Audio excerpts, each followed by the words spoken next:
Home bus from the Town Fair Tire Studio, the home of the Bruins, Patriots, Revs, and Celtics. Come on, Maxey, step back, three is good! Boston's home for sports is 98.5, the Sports Hub, the Beasley Media Group station. Sports Hub headlines. Celtics scored the first 14 points yesterday and led wire to wire as they took game one of their first-round playoff series from Miami, 114-94 at TD Garden. Jason Tatum had his first career playoff triple-double with 23 points, 10 rebounds, and 10 assists. Just making the right play, and we talk about all the time not getting bored with making the right play, finding a mismatch, drawing two, and, surround yourself with shooters. The Green led by as many as 34 points early in the fourth quarter. Game 2 won't be until Wednesday night at the Garden. The NBA also announced its 3 finalists for MVP. Nikola Jokic, Luka Doncic, and Shai Gilgeous-Alexander are there. Miami's Bam Adebayo is a finalist for Defensive Player of the Year, along with Rudy Gobert and super rookie Victor Wembanyama. The Bruins will entertain Toronto at TD Garden tonight. This is Game 2 of this best-of-7 first-round playoff series. The Bruins lead 1-0 Judd Surratt and Bob Beers have the pregame at 6:30 and the face-off at 7 on the New England Honda Dealers 98.5 The Sports Hub Bruins Radio Network. There is still no word on who will start in net for the Bruins. The Red Sox swept the Pirates in Pittsburgh yesterday 6-1. Wilyer Abreu hit cleanup. He had 3 hits and a pair of RBIs to lead the offense. Sox have tonight off. They'll continue their road trip in Cleveland tomorrow evening. Also, Tristan Casas was placed on the injured list with a rib strain. And ESPN reported yesterday that retired special teams ace Matthew Slater has gotten a full-time job at what's been described as the right-hand man for new Patriots head coach Gerard Mayo. The NFL draft, by the way, begins Thursday night. Sports Hub headlines are brought to you by the New England Auto Show. It's back at the Boston Convention Center April 25th through the 28th. Tickets at bostonautoshow.com. I'm John Wallock of Boston's Home for Sports, 98.5 The Sports Hub. Your next update at 6:30. This is Jaylen Brown. Jaylen Brown turns the corner, finger roll is up and good. Scoring the foul. Listen to home of the Boston Celtics, 98.5 The Sports Hub. Twitch feed of this is going to be used all around the internet. Get up. The cat is finally out of the bag. Get up. We're back. Toucher and Hardy. Get up. 98.5 The Sports Hub. Fred, hello. Hello. Hello. Mm-hmm. Hello. Hello. Hello. Hello. He's naked. He has a sword. Let's talk about cheese. Bruins are back from the West Coast. What the Is it okay to use this for the radio? Yeah. Welcome to the show, you sweet bitch.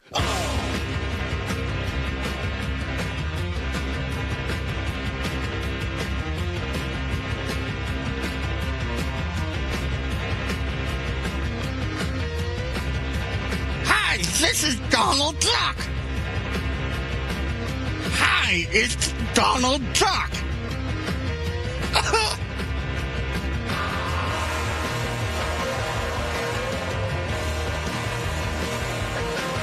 Hey, we are Toucher and Hardy. Welcome. Good morning, everybody.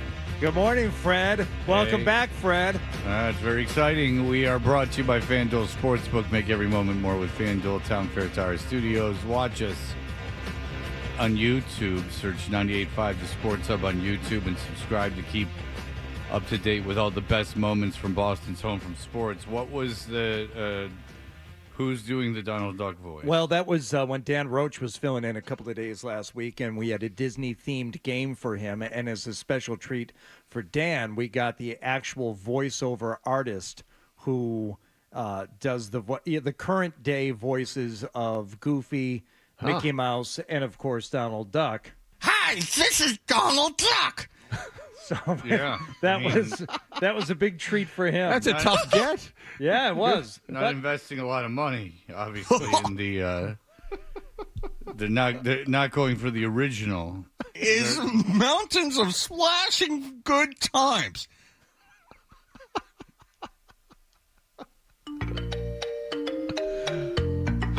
Hi, Dan.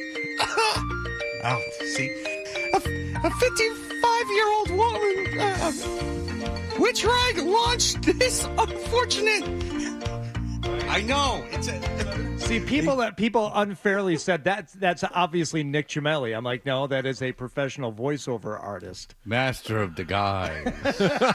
You remember when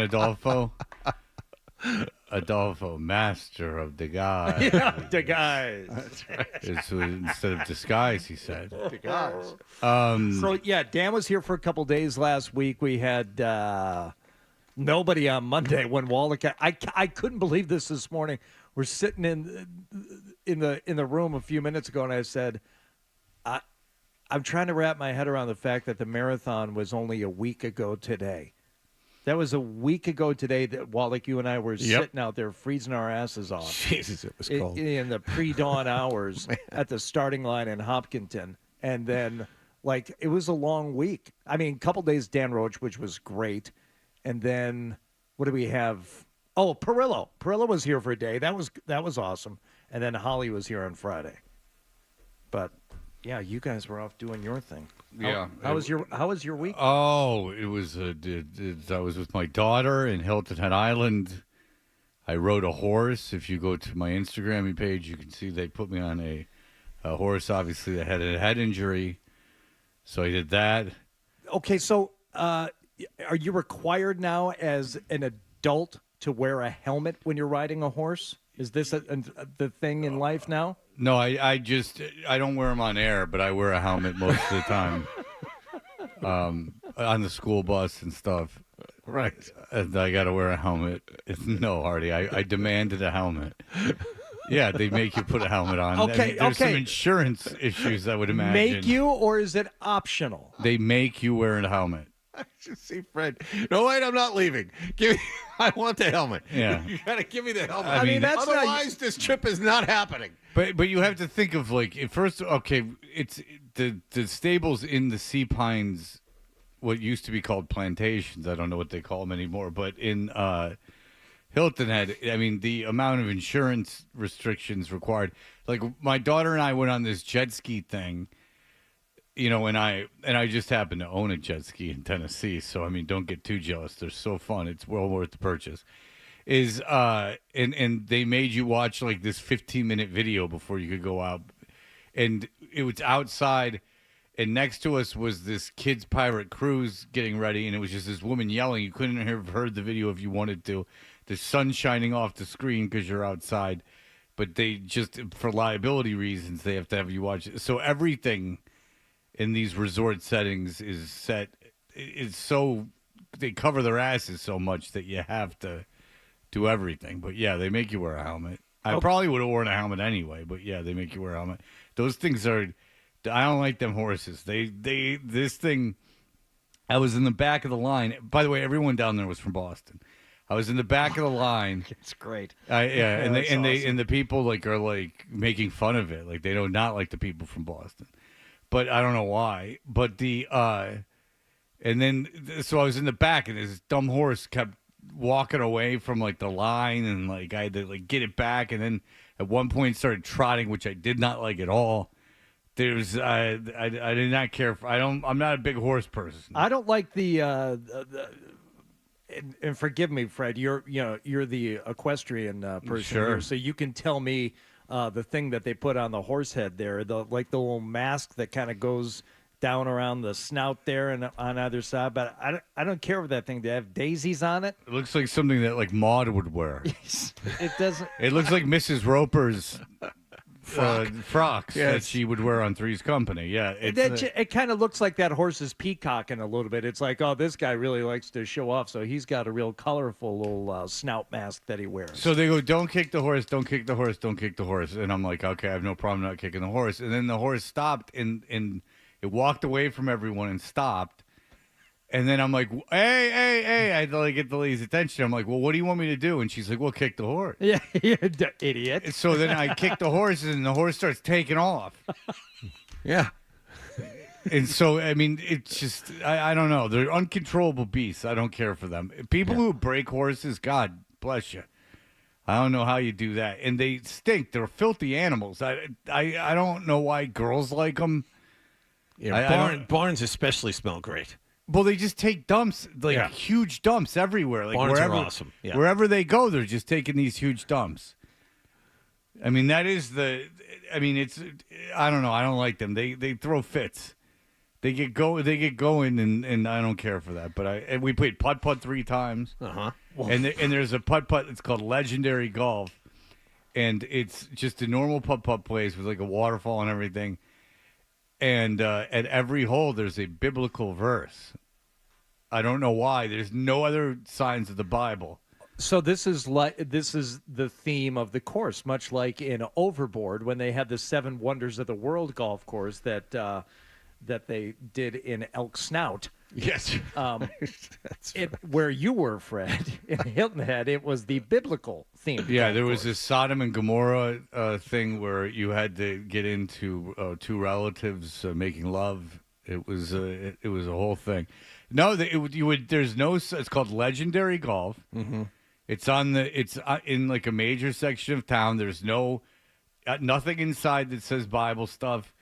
None of the holes are Bible themed. It's just when you get to the hole, there's under plexiglass a Bible verse, which I was writing home. Yeah, of course. That's really nice. Yeah. I mean, they didn't have the psalm thing that I like about ha ha. They didn't have that. Yeah. Did you? We got to backtrack for a second. Do you know the horse's name that you were on? Yes, Mud Pie, and I'm not making that up. Oh my God! Did you get sick? Did you get sick from Mud Pie? I did not. Did you wash your hands after touching Mud Pie? My daughter's horse was named Bud Light. Oh. And, because I know the name of the horse because they called you by the name of the horse. Like, so they'd be like, Mud Pie, because they didn't, And it's this hour-long thing, and there's a girl with no microphone on, and she's just yelling in the front the whole entire time. She's just yelling, which is fine, but I don't know how she does that several times a day. Okay. And Lawton Stables is where we were. so you played putt 3 times, 3 separate days, or is it like a St. Oh, Andrews like situation? a marathon? Or if you go play, Jubilee in Scotland, you're allowed to come back and play Twilight. It's like, hey, you got on the course, congratulations, but now you can get a replay, for Twilight. They did have an option where you could buy all you can play putt, but that was not the case. At one point, we were behind a family of 6 who finally let us play through on the putt course. But we were behind a family of 6 that were like, there were 3 little kids that like didn't know how to hold the club or anything. So the grandmother and mother were helping them. But then the kids would finally, like after an hour, like would get done with the hole. And then the woman and the grandmother, the mom and the grandmother would try.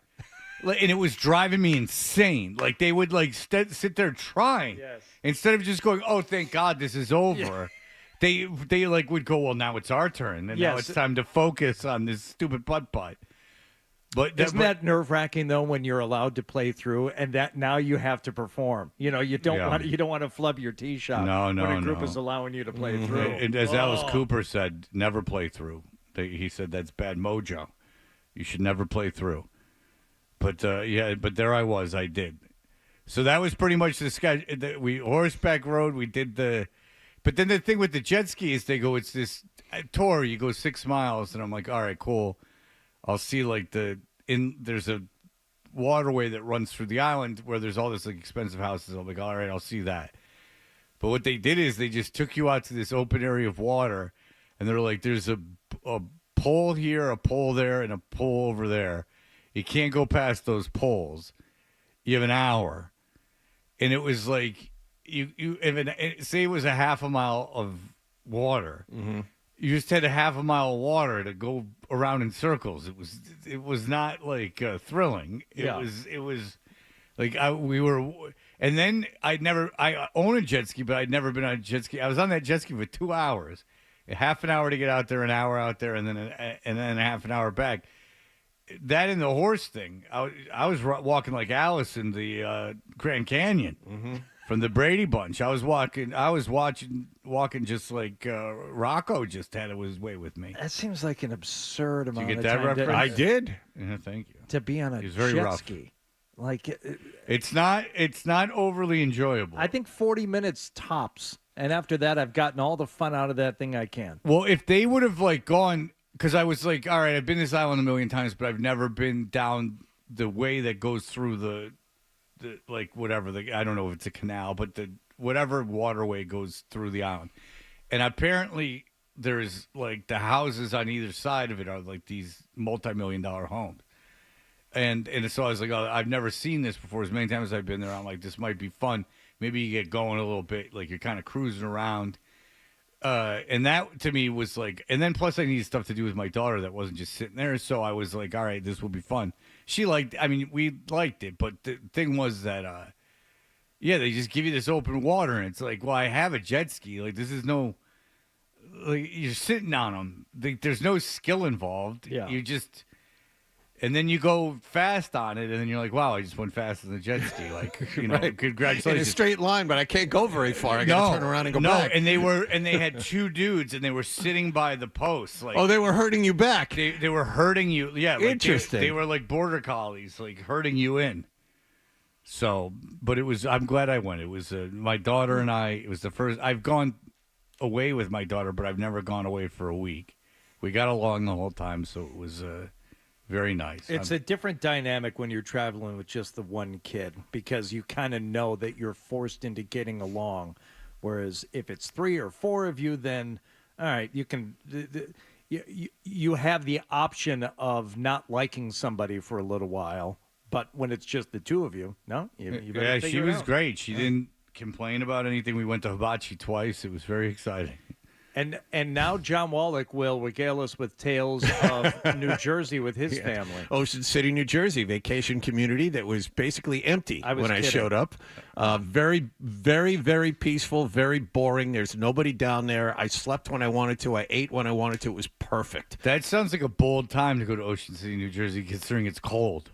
It wasn't that bad, actually. Yeah, it wasn't that bad. But No, it's it not, was like- but I don't think it's the season. No, it's not. It's Yeah. not the season at all. As I said, it was basically empty. The community, which has people knocking each other over during the summer, very, very empty. Did you even go on the beach? I went onto the beach, went in the water once. You went in the water? Yeah, it wasn't bad. We had one day where it was close to 70. Yeah, but the water even in Hilton Head was cold as hell. Like I didn't say I stayed in there long, but I went in. You submerged your body. I did into not it? submerge my Oh, body. you just put your feet in it. Walked into about waist level. That's about it. Did your balls have they dropped yet? Not yet. I mean, I got to imagine I that lasted water's about 50 5 degrees. minutes. I lasted about 5 minutes. Wow. Yeah. No one was in the water in Hilton Head, and that's a good 900 miles south. No one was in the water either. I mean, they were. I was out walking on the beach with the dog in the morning. I could look about a mile in either direction, and there was nobody there. And knowing what Wallock is packing, if he gets in above his knees, he's runs the risk of freezing the tip of his right off. Well, I mean, also, yeah. I mean, then he could. point. He could. He's got almost like a Tony P in DC situation happening. By the way, I hear congratulations are in order for you. Yeah, he DM'd me. Don't worry about it. Good. Which kind of ruins everything. But whoa. I knew about the follow. Yeah, the DM. Yeah. Whoa. Oh no. Yeah, it's This, kind of yeah, you're yelling at me for not trying to find out too much about the guy. Next thing you know, you and he are going to be like me and Joe Mazzulla. I never got back to him. You're gonna be. Did he DM you? He DM'd you first, though. I didn't. I never DM'd. All right, so I never Hardy, DM'd I mean, back. it wasn't like he went looking for it. Tony P and DC folled him and then DM'd him. What's a man supposed to do? The reason he knows is because people were mentioning me in the comments, which I enjoyed. And, say someone mentioned me in the comments and 5 people liked it. He obviously reads the comments. Yeah. And then he saw me, probably saw that I was verified, which in Instagram is all that matters, I guess, I suppose, and figured I was someone of some minor import. So he was like, "You're the best." And I was like, "Oh, okay." I'm like, "Don't ruin it, Tony P. You stick to being weird. You stick to going out with your mentors." So you're not going out to lunch on Friday, No, and I stopped following Davis Clark after he crapped himself at the marathon. Davis Clark, you guys, Davis Clark's. He was at the thing with Kendra, the F1 thing. Like she was like, Tony P's here, Tony P is here, and I got all excited. Tony P's this guy from Instagram, and I got all excited, but then it was just Davis Clark, and so Davis Clark, they did a GQ thing on him. Davis Clark out the window. I don't have any time for Davis Clark. Tony P, and we're getting non-pure with him, but yeah, Davis Clark crapped himself running the marathon. He ran a sub 3 hour marathon, so good for him. And it looked surprisingly like blood down his legs. He shows himself. He goes, I just crapped myself at the marathon. He shoots a video of it and puts it on the internet. And there's certainly something running down his legs, but it looks eerily like he was on, it was his time of the month. And he did not have a pad. But if you watch his things, you'll see. Boston.com did an article about how he crapped himself. Yeah. I'm all set with Davis Clark. Yeah. The comments are Tony P's took it to another level. I'm okay with Tony P because I feel there's enough distance to where I don't feel in danger. I think there's some danger with Davis Clark. Well, Davis Clark's also getting paid to go to like this F1 place that Kendra's getting paid to go to. So he's nothing but your average influencer now. I don't care for that. Right. Like it's not funny anymore. But even Tony P is on like some Fox TV show in DC. Yeah. But I mean, Tony P's not running the marathon. Tony P's pretending he's in the Masters.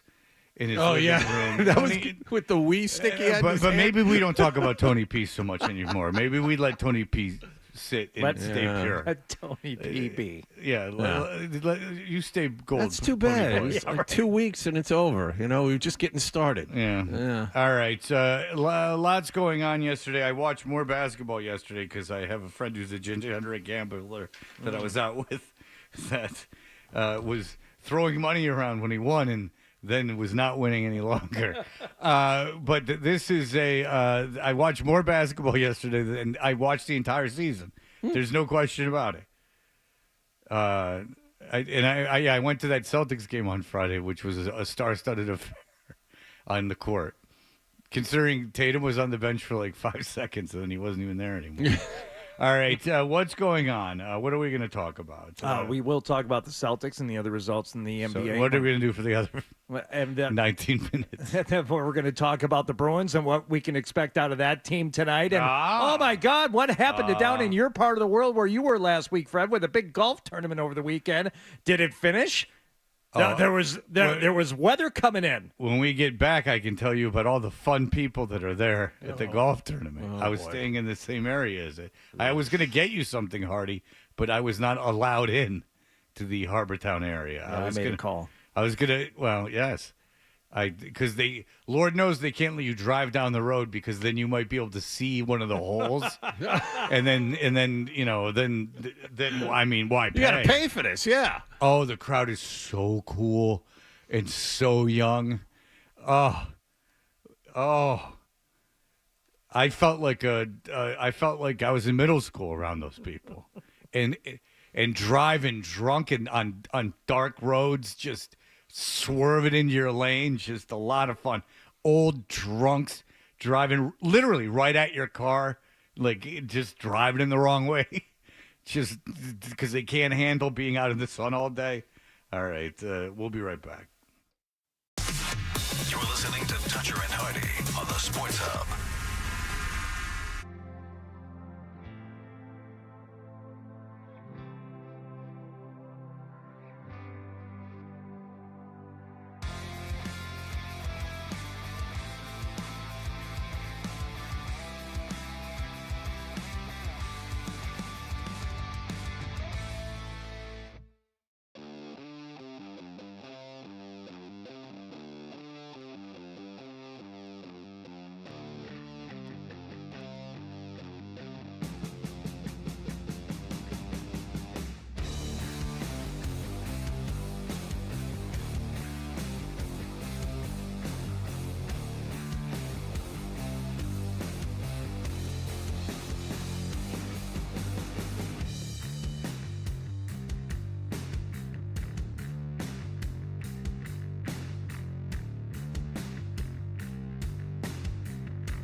Toucher and Hardy. Yeah, real quick. The RPG Open, is that what it, Royal Bank of Great Britain?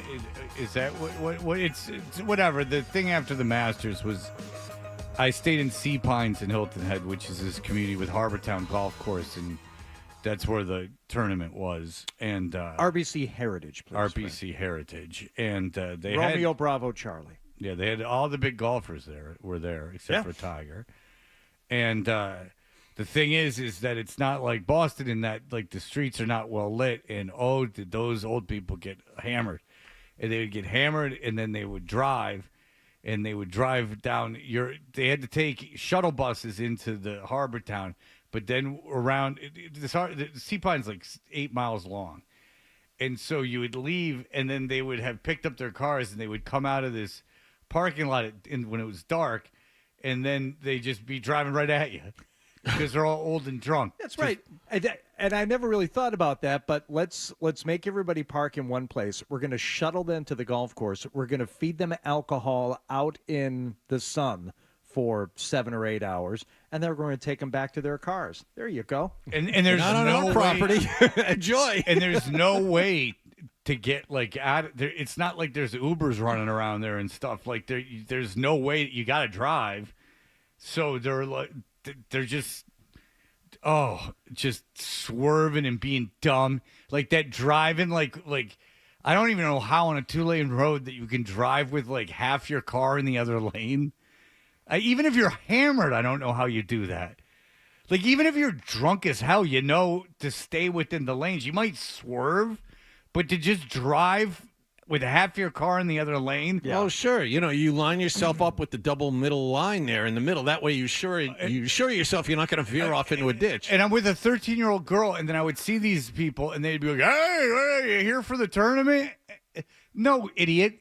Like, I'm with a 13-year-old girl. Like, 13-year-old boy, nonetheless, whatever, 13, and then they would go like, oh, and they'd be like devastated. You're not worth the time. Well, it's kind of like working in radio, where I've always said, no offense to Bob, who's walking through the hallway right now. The worst part about working in radio is you got to work with a bunch of radio people. Yeah. The worst thing about going to a golf tournament is all the golf tournament people who are there. The guys walking around, it's like, I'm going to wear my golf shoes because it's kind of slippery walking around, and I'm going to have a cigar, and I'm going to point out the finer points of the course and the players to the people. Oh, shut up. The worst part is having to be around everybody else who's out there. One thing I will say about the putt-putt course, though, is speaking of cigars, is they had ashtrays on some of the holes. That's when you know you're in the South. There's people are still smoking. Oh, there's a lot of people still smoking. Yeah. It was fascinating. You're still doing that, huh? I see it in North Carolina when I go down to visit my mom and sister. You have to in North Carolina. Yeah. That's the whole industry. All right, I digress. And thank you for bringing it up, Fred, so we don't bury the lead at the RBC Heritage. Scotty Scheffler is your leader at 20 under par. Now he's 4 under through 15 holes of his final round, but rain prevented the finish of the tournament, so they're going to wrap it up today. I don't know why. He's got a 5-stroke lead on Wyndham Clark and Patrick Cantlay. Cantlay only has 1 hole left. So. What is he, a virgin? Yeah. Cantlay. You Fred. missed that. Fred. You missed that. Fred. All right, Celtics played yesterday. They got their playoff series going against the Miami Heat, and this one was over in the first 3 minutes. Jaylen Brown up the right side, throws the shoulder into Caleb Martin. Backs into the mid-block, double team comes, kick out, gets to Tatum. Before Hawkins can get there, Tatum drives strong, runs it off the window and in, and Eric Spoelstra has already seen enough. That's where you get in the building, man. You want to get hit? Dance, partner. Dancing with the doggone stars. Celtics are going to be rusty, Max. That's what everybody said. They've been off for a week. Shut up. You know what? Go to hell. Like I'll tell you what. I listened to the dumb idiot from Florida because I on my way to see my friend, and I took a shower before, and I hear Grandy, and he's like, yeah, well, the best regular season team ever, and you hear people and they're saying, like, it doesn't matter to the playoffs. Just shut up. Call the game. Just what is wrong with you? Oh my God, shut up. You're so much better than everyone else. God, I hope they lose. I hope they lose, and I hope you audibly cry. Wait. They beat the Heat.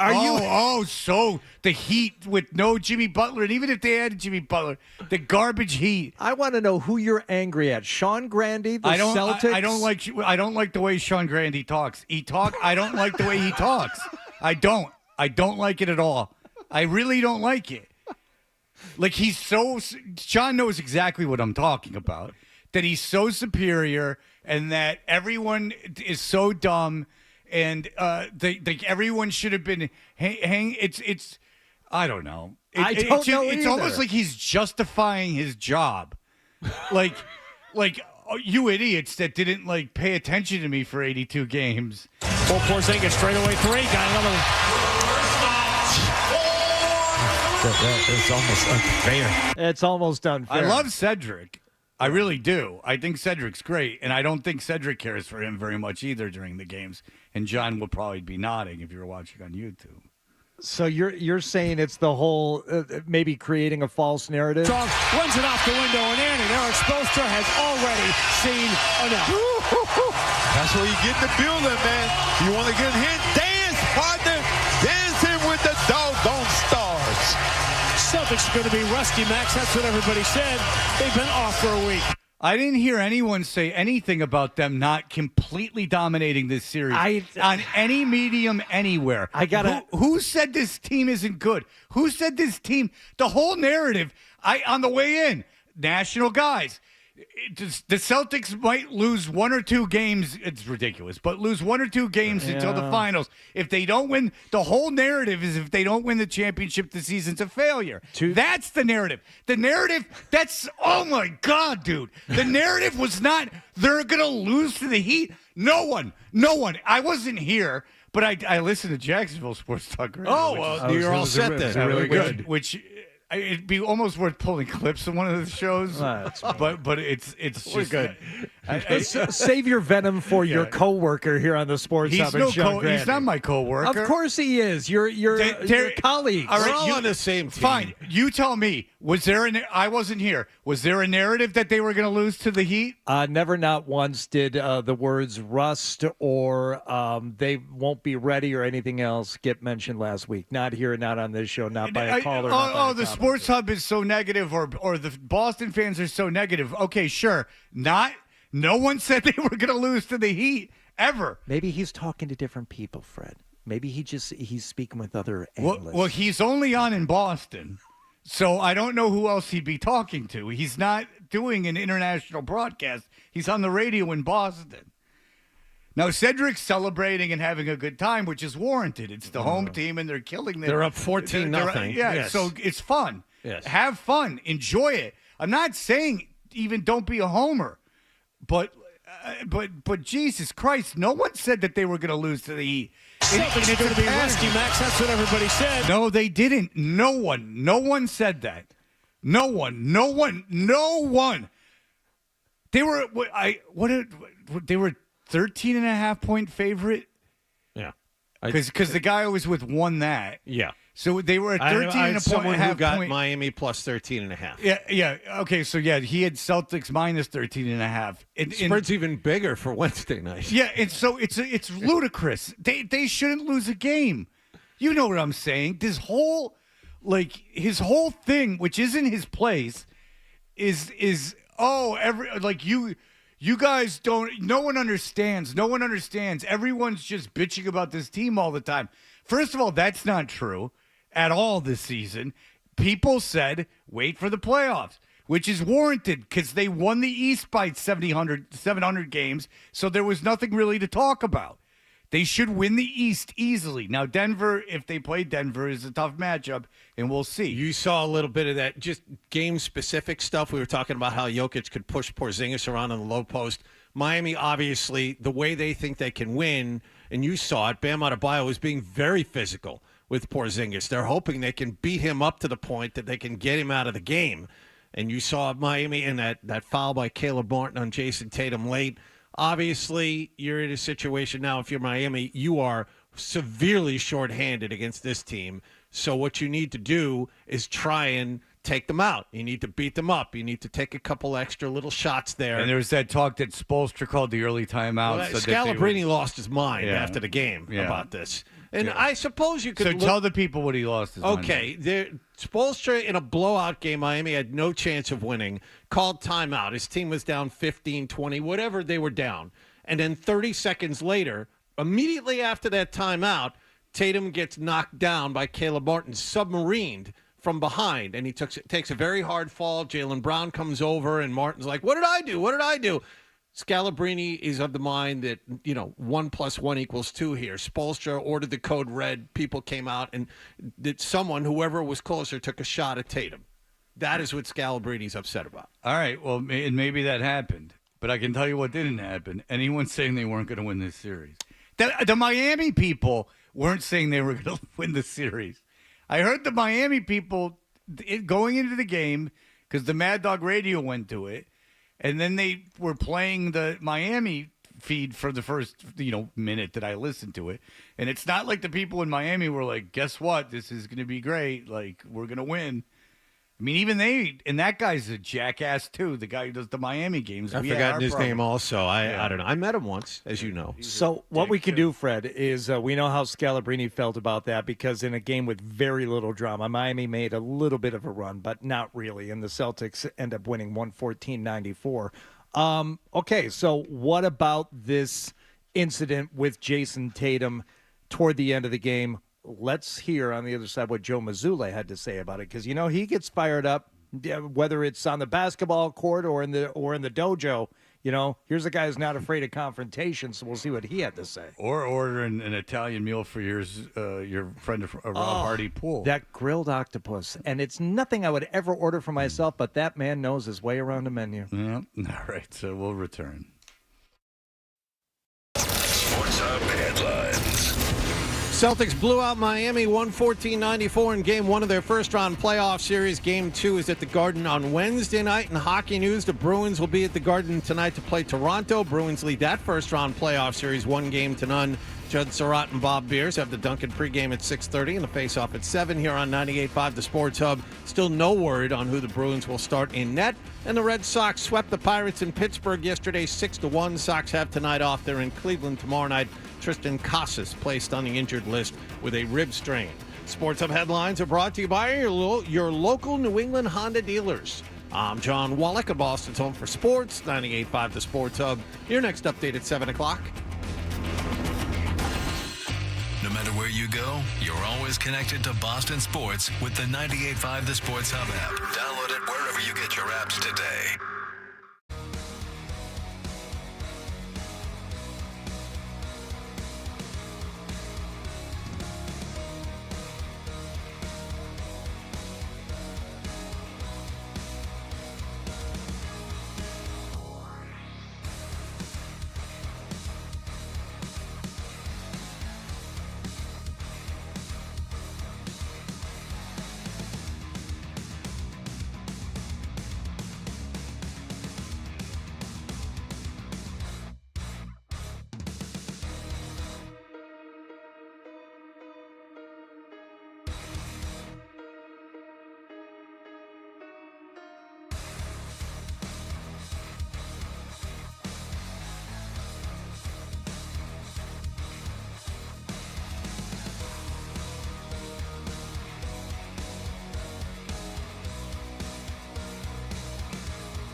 This is how Boston sports fans start their day.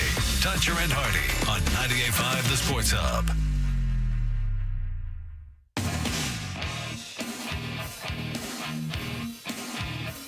All right, the only thing I would say about this is, I'm not trying to start nothing here, but Eric Spoelstra calls a timeout with 1:30 down by 16.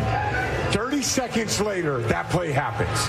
30 seconds later, why is he calling a timeout at 1:30? Down 16. And then why is that play happening? That play right there, 30 seconds later. I don't know, man. That looks shady to me. What you call that? Code red. And maybe he has a point there. There's no question that looks Miami's suspicious. out of options. I mean, you threw all the junk defenses you could at the Celtics. You tried to be physical with Kristaps Porzingis. You tried to zone trap press. Celtics had no trouble with any of that. So what are you left to do if you're Spoelstra? You try and, get in their heads. You try and push them around, take a few little cheap shots here and there, and maybe get them off their game. But and maybe he says they won't make 22 threes again. I don't know. I mean, they're not winning the series. I mean, that's what the Celtics do. They take and make a ton of threes. Yeah, they have a lot of guys that are good at it. But last night was I believe, a record for them in the playoffs, right? Yes, tied a franchise record. I mean, maybe he told him to go in there and, show me a little something. But watching the play, not only in real time, but in the replay, it looks like he's going in for a rebound and he missed time to jump a little bit. That's really all that it looks like. And you put it up against things that get done by other teams, by, your guy, Fred Draymond Green. Right. Okay, now there's a guy who's out there trying to start something. Yeah. That's how you start something? He should be on Team USA. A lot of people are saying, did you know Tatum's triple-doubles? No one's saying that. Now you're being Sean Grandy. A lot of people are saying that. His name is being thrown around. You said everybody said that he should be there. Oh, yeah, that was exaggeration. Jason Tatum had a triple-double.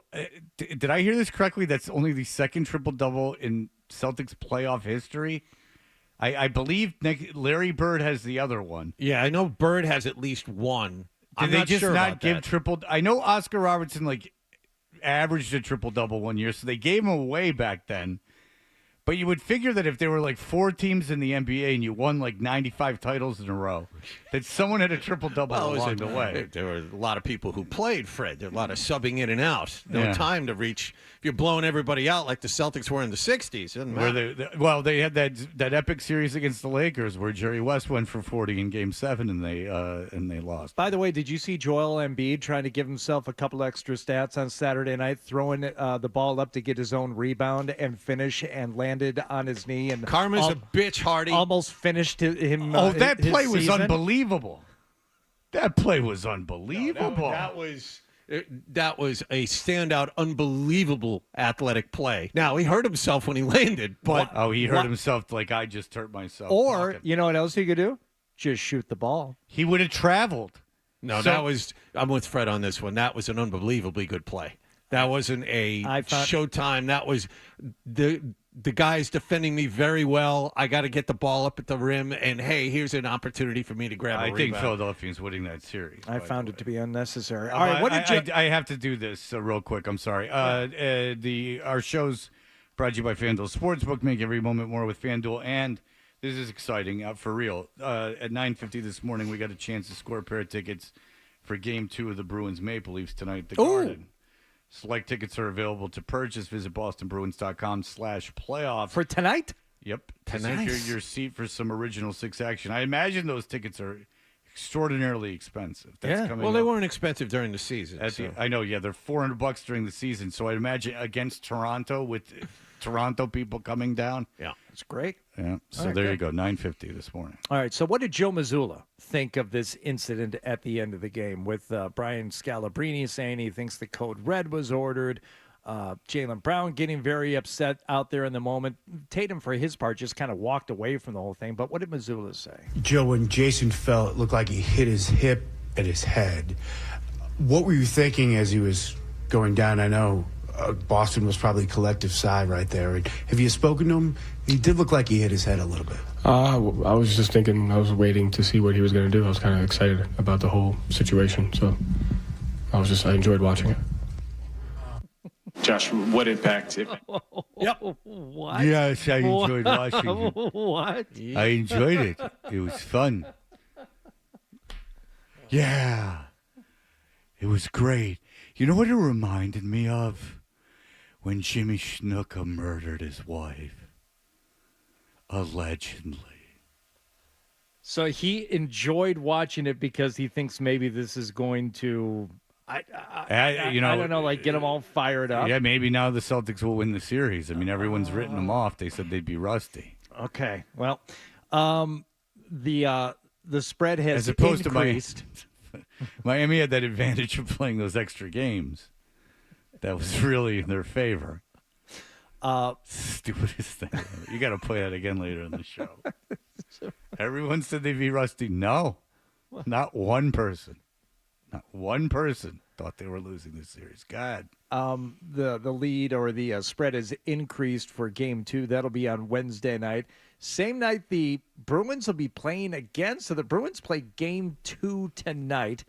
As Fred just mentioned, we have tickets for that game against Toronto. So we're going to be a double action on Wednesday night. Which is actually good because the draft is Thursday, and I'd prefer it that way. I'm actually, when I first heard it, I was disappointed. Now I'm happy that the draft can stand alone. Yeah, there we go. As it shall. There we go. But all right, just in 2 minutes, John, if everyone's concerned, and this is, give me one way that the Heat win more than a game in this series. Tatum gets hurt and can't play.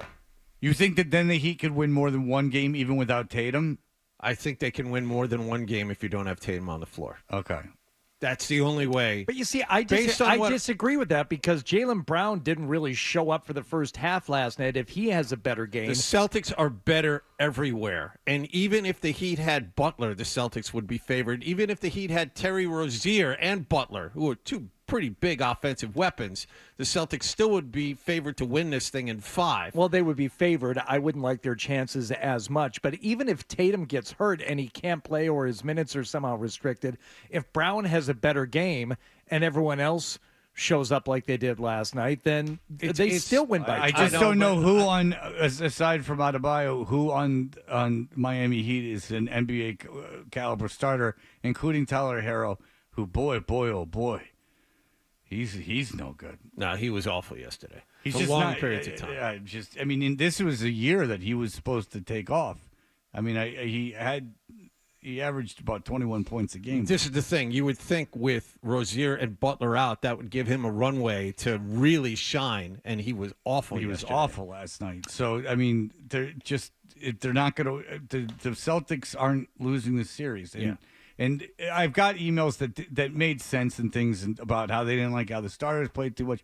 I'm not getting into the weeds in this series.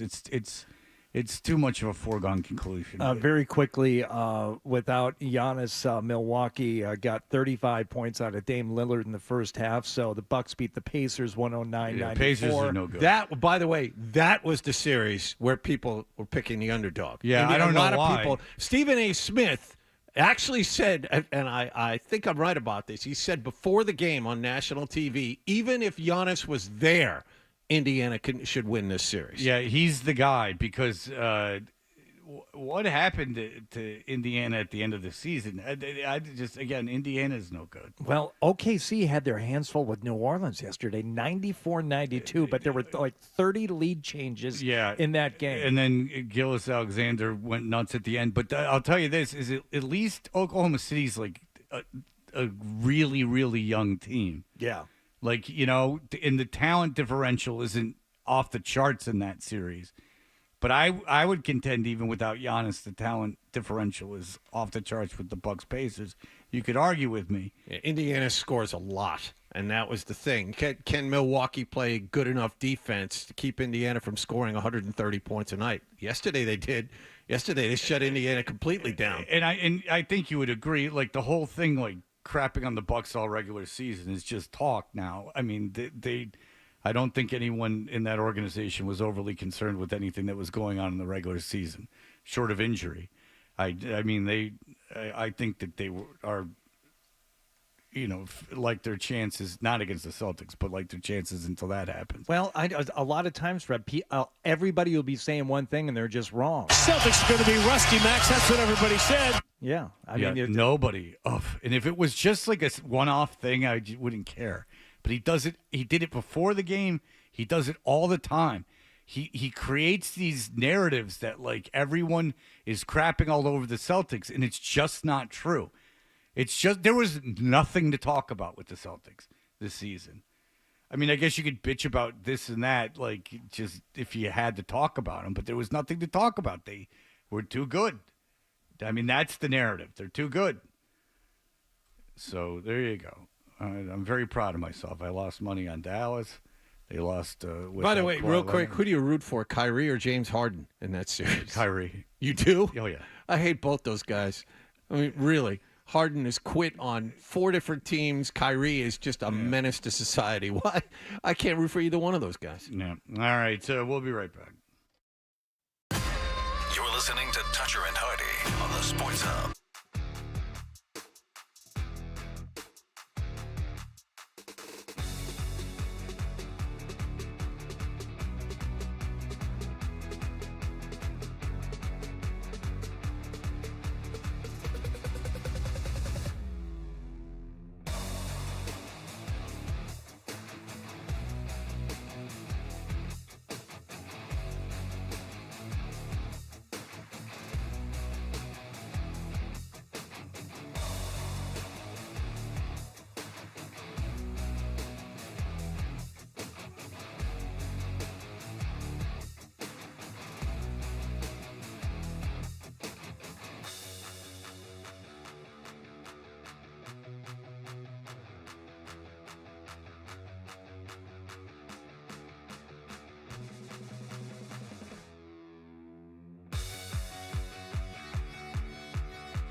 Porzingis turns into a double team. Kick out Tatum. Shovels to Holiday. Open three. Got it. Punish him.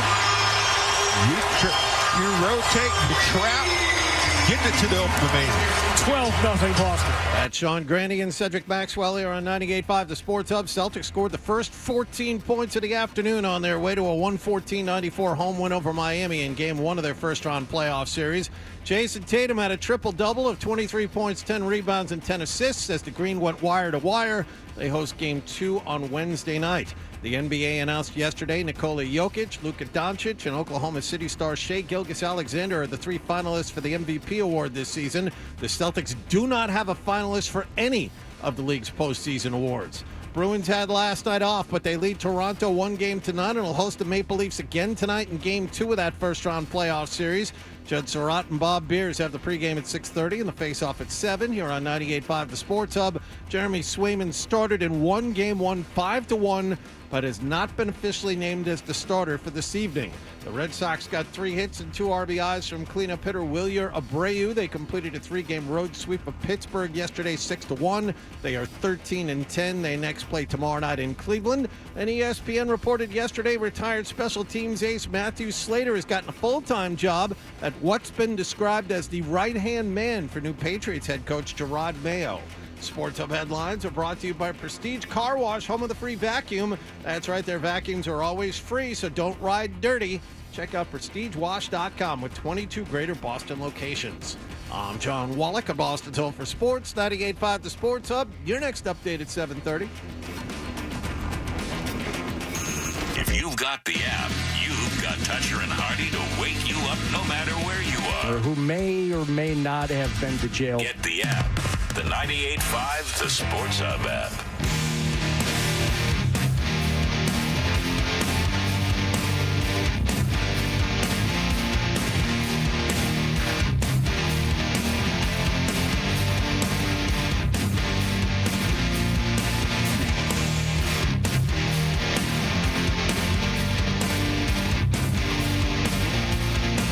Hey, we are Toucher and Hardy.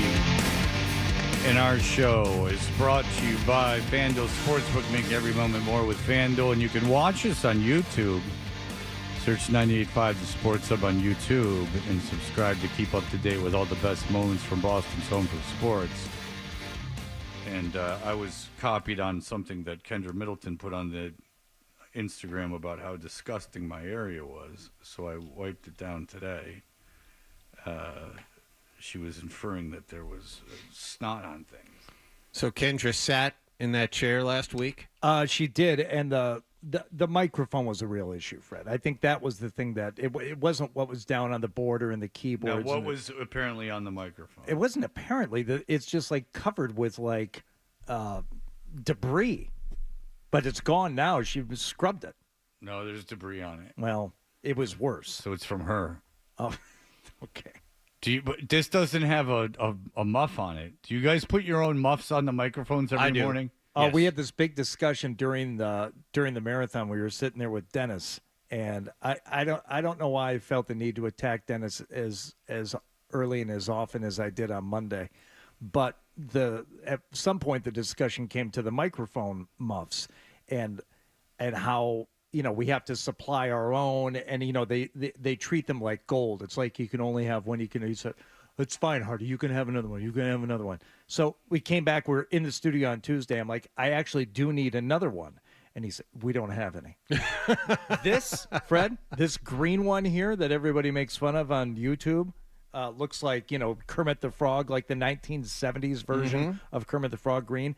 This I got day one of when WBCN moved from Boylston over to Brighton. So that would have been in March of 2006. This muff is almost 20 years old because I think it was the first one I got, and since then I've received one more. Yeah. But no, we don't have those. Yeah, we have to order it. Well, I don't have one. And if you're talking to a mic every day for how long have we been in this mic?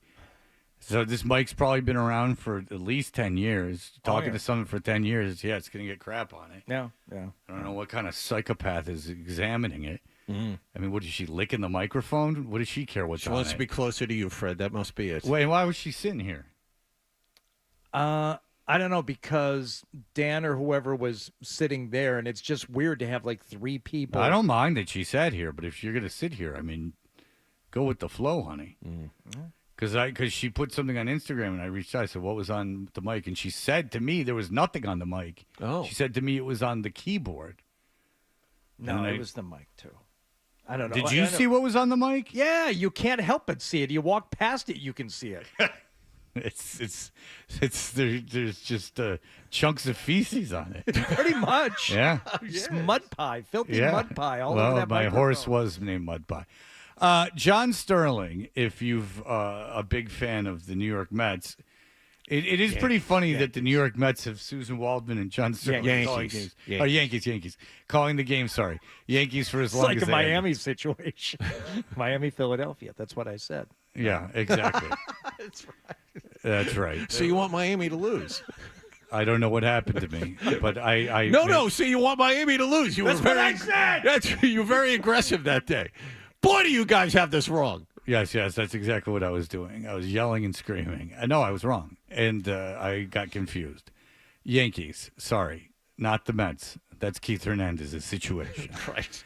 And Ron Darling and Keith Hernandez is very handsome in there. But it's funny that Waldman and Sterling has done the Yankee games for as long as they have, because Waldman is just a shrilled voice ex-opera singer. Like, she's really got no business calling those games. And then John Sterling is 104 years old. He has he's announced his retirement. Yes. They were going to let him do it for his life. I figure as long as he wanted to. And he was famous for calls like this. The pitch to Stanton. There goes. Deep left. It is high. It is far. It is gone. Out of the ballpark. A Stantonian home run. Now, what did I do wrong? What did I see wrong? He's at first base. I guess it hit the top of the wall. I thought it went out. Aaron Boone is looking. Are they going to look at this? I thought it went out. I actually thought it went out of the back part of the monster seat. No, it is. Give Susan credit. They weren't checking anything. That didn't hit the top of the wall. Well, that was at Fenway, by the way. You know how I know? Yeah, and you know how I know that it didn't hit the top? That no one, because the guy stayed at first. Usually, if you think you hit a home run, you'll try to advance. You understand what I'm saying? The other telltale sign is that it hit the green monster. Yeah. It hit the wall and fell back down onto the field of play. Yeah, and the left fielder picked it up and threw it. And if it hits the top of the wall, it's a home run. Like if it hits the literal top of the wall, it's a home run. Correct. Oh. So there was really hit the wall. Ball off the All wall. right, so John Sterling was honored and handed things from the organization. We just saw the Mike Gorman when he was honored. They named the broadcast table after him. It was they were smart. They had Scalabrini interview him in half court. He didn't want to make a speech. He was very smart. They honored him like in every break, of the game. I don't know if they showed it on TV, but they honored him in every break of the game. And just real quickly, Fred, good for the Celtics for not telling Gorman, hey, this is your day. We're going to celebrate you. Also, we need you to make a speech. Because that would suck. Like, what? Now I got to come up with something to say? He really didn't want to make a speech. I don't blame him. Would you? No. No. But, so they just had Scalabrini interview him, and it was good. They did a good job. And I'm sure he had glowing praise for me being there. People made fun of that I had a jacket and a hoodie on. That is a Hugo Boss thing that comes together. That's not even a hoodie. That's something that zips into the jacket. It's like a dickie? It's like kind of sewn into the jacket? It is a hoodie dickie. But I don't know if you guys have ever watched any kind of people at a club or people anywhere. This is not a foreign concept. The thing I got to pull up the picture right now to look at it. And you can Hugo see it on Boss. Fred Toucher's Instagram. Yeah. So you're saying this jacket and this hood are connected? Yes. This jacket zips into the hood zips into the jacket. So do you have to put the thing on like a shirt, or does the whole thing unzip all the way down to the bottom? I didn't know that they were separate until I got it dry cleaned and they took off the hoodie part. But the hoodie part doesn't have sleeves or anything. It is a dickie. It's literally a dickie. And it unzips the whole way, like all the way down. Yeah. Okay. It seems like a regular hoodie, but it doesn't encompass the whole jacket. But the idea that was somehow something that people don't wear, I did find humorous, because people wear them all the time. It's like it's an expensive item of clothing from a big designer. It's not Can't hide money. Well, obviously not if you're going to the big Mike Gorman affair, where I was rubbing elbows with I was there alone. Fred, let me ask you something. Why the hat? Why wear a hat when you're dressed in a Hugo Boss Dickie sport coat contraption? Why wear a hat? I was at a ball game. Decided to wear a hat.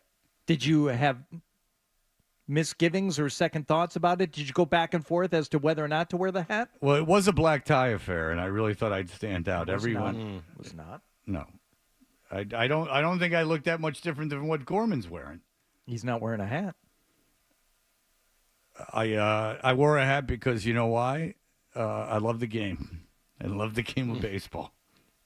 So you can't even tell what kind of hat you're wearing. It's a baseball cap. It's got the baseball cap there. And a basketball game. Yeah, they make it. What's the logo? What's the logo on the hat? What color is the hat? Black. Then it's probably a tiger hat. All right, here is John Sterling getting his things at the game.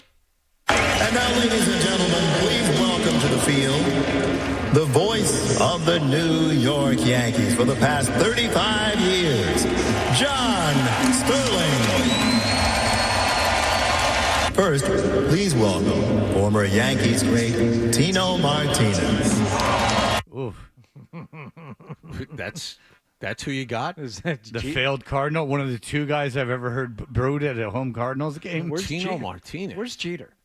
I know. Did have Jeter on retainer for stuff like this? I mean, he's Mr. Yankee. Maybe Tino you get Martinez. Maybe you get Thurman Munson's relatives. That would be heartfelt for everyone. Mariano Rivera, somebody. Yeah. Okay. I mean, called games for 35 years, and you got Tino Martinez. 35 years. You can't get Ricky Henderson to get up there and say something dumb.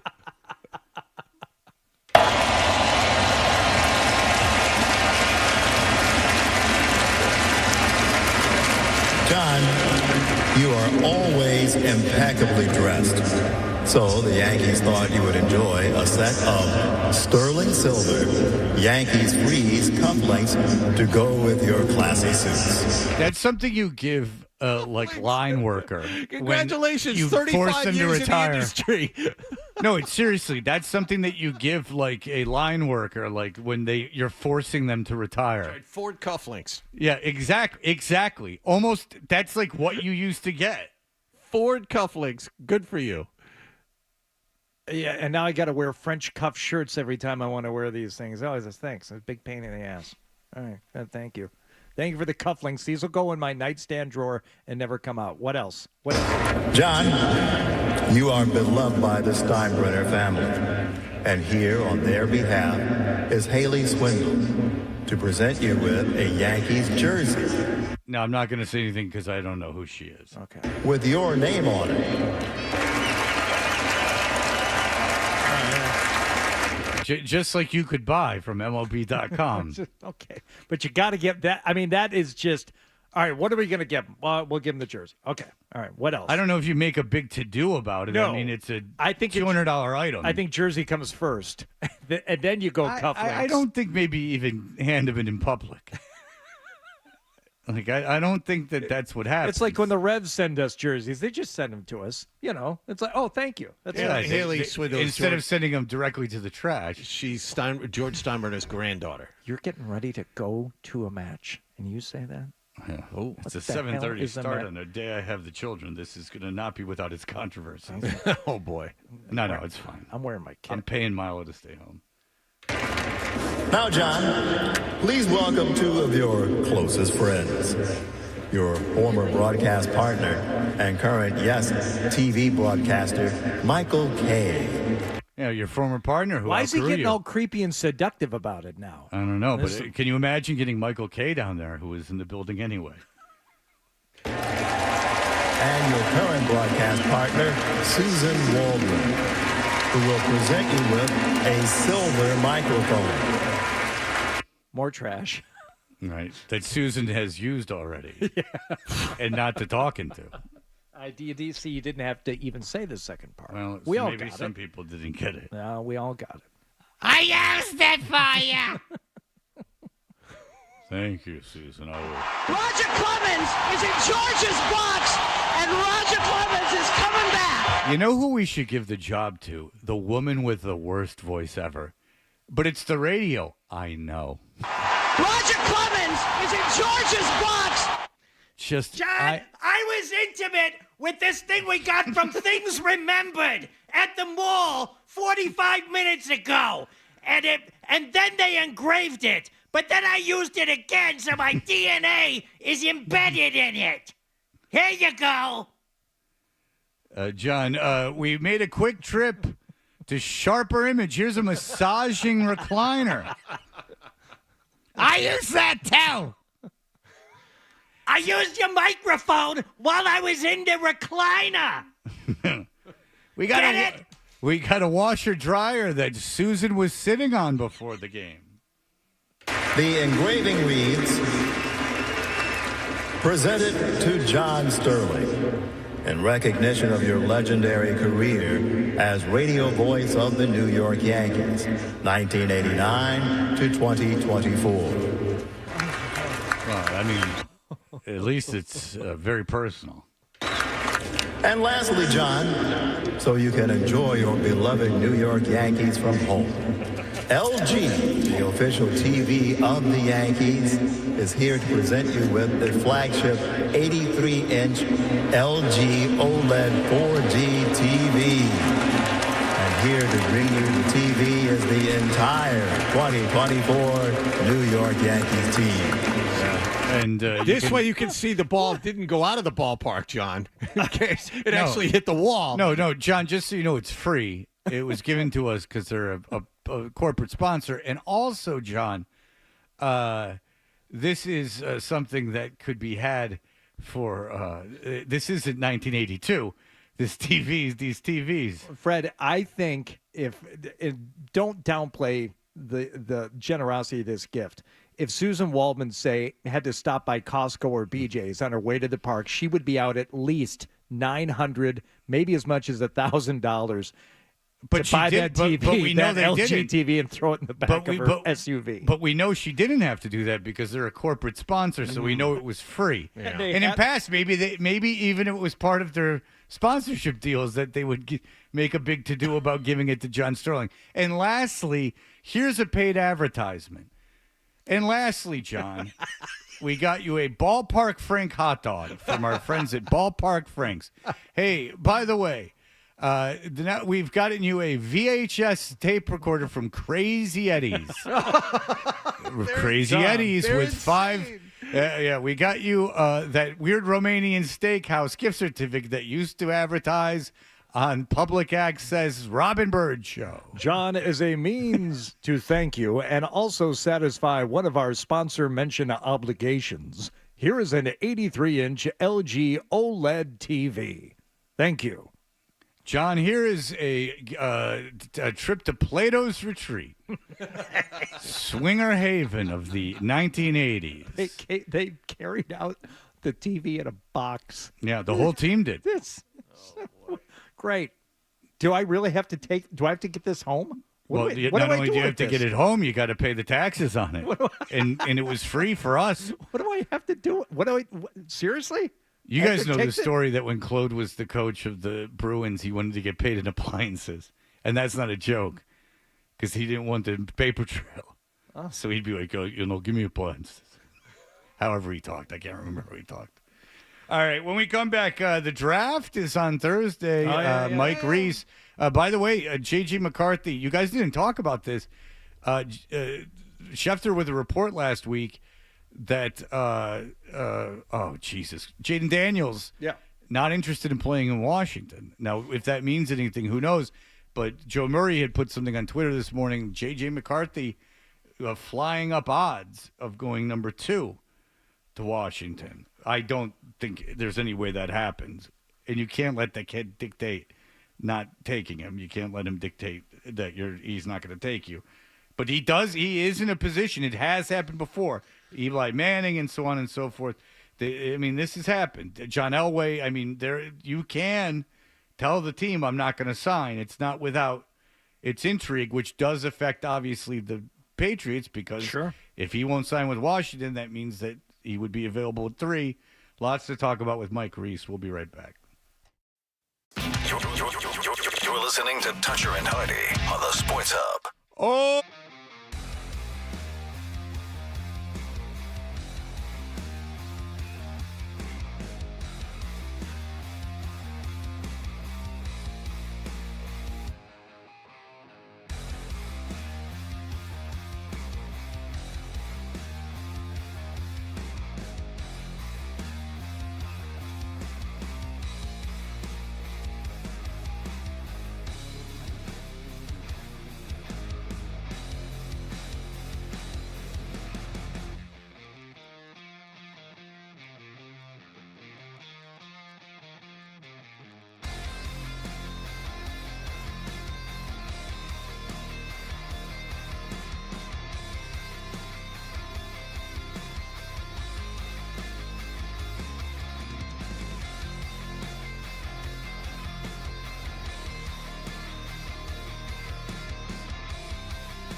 Toucher and Hardy on the Sports Hub.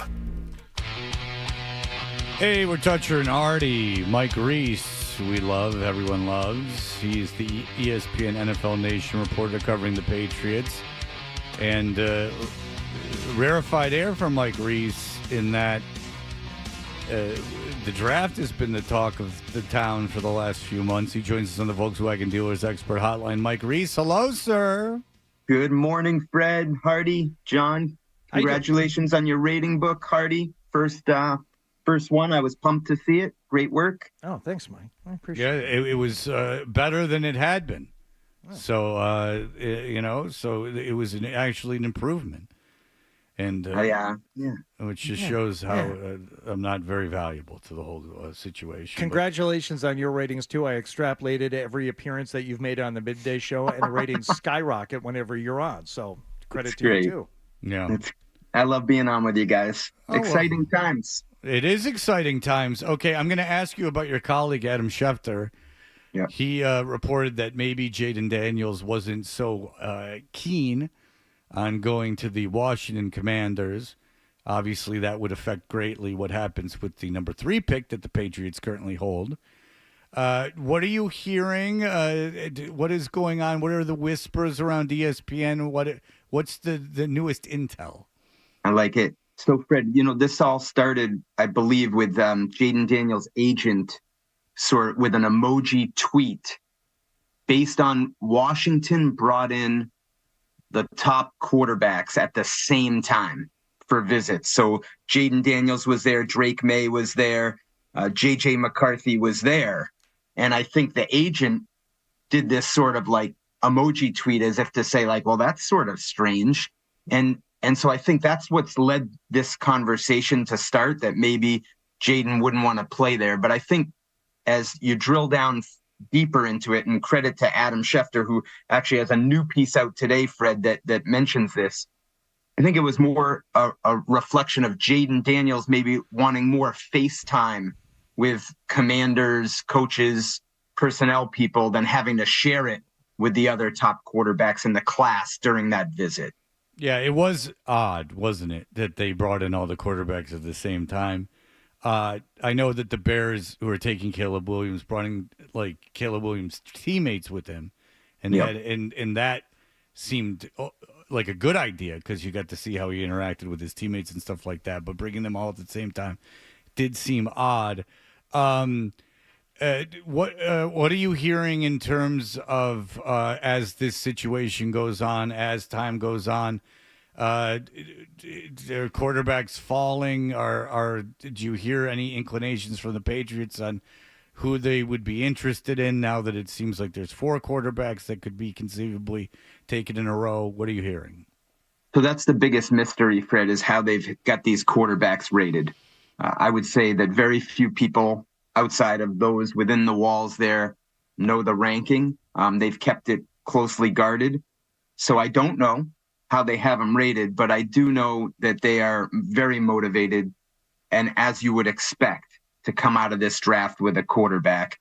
They're operating, as I understand it, with the mindset that you can't win without a quarterback, and they're obviously happy they have Jacoby Brissett, who they think can, start for them initially and keep them competitive and help mentor a young quarterback. But to come out of this draft without a quarterback, I think that'd be a tough. I don't think that's the way they're looking at it right now, is what I would say. That's interesting because there's been a lot of talk nationally about the Raiders being very motivated to move up. They don't pick until later in the first round. What do they have, John? Like the 11th pick or something? I think they might have the 11th pick in the draft. And that might be the Vikings. 13. Vikings have 11. Vikings have 11. The Vegas has 13. That's a long way to drop. It would surprise you. Would it surprise you if they did make a deal with Vegas to drop all the way down to 13 in this draft, regardless kind of the haul they got? So, well, no, I would say it would have to be what does the haul include? Like if all of a sudden you're telling me, Fred, that Devontae Adams is part of a trade that includes multiple first-round picks, to me, as we go through hypothetical scenarios that could motivate the Patriots to move down. It would have to be something that, in my view, and from what I hear from them, is greater than the value of what you'd normally expect a trade to be. And I don't want to sit here and like be used by anyone, which I don't think that's what it is. I think that's the way they honestly view it.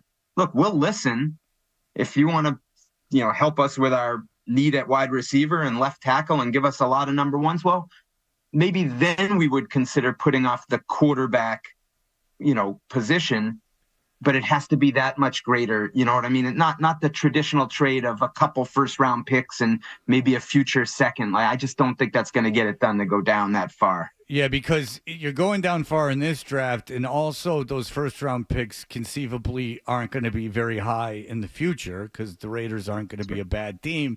So, in your opinion, like, is the value of a third pick in a good quarterback draft more valuable, that single pick, than like 3 middle to late round firsts where you're getting – like, I don't know, a starting safety or, like what I'm saying, like it seems like it seems like when you say, oh, well, you got 3 first-round picks for your first-round pick and then a second-round pick, and it sounds like a lot and like, whoa, but I mean, would you rather have your starting quarterback or a safety, a guard, and a defensive tackle?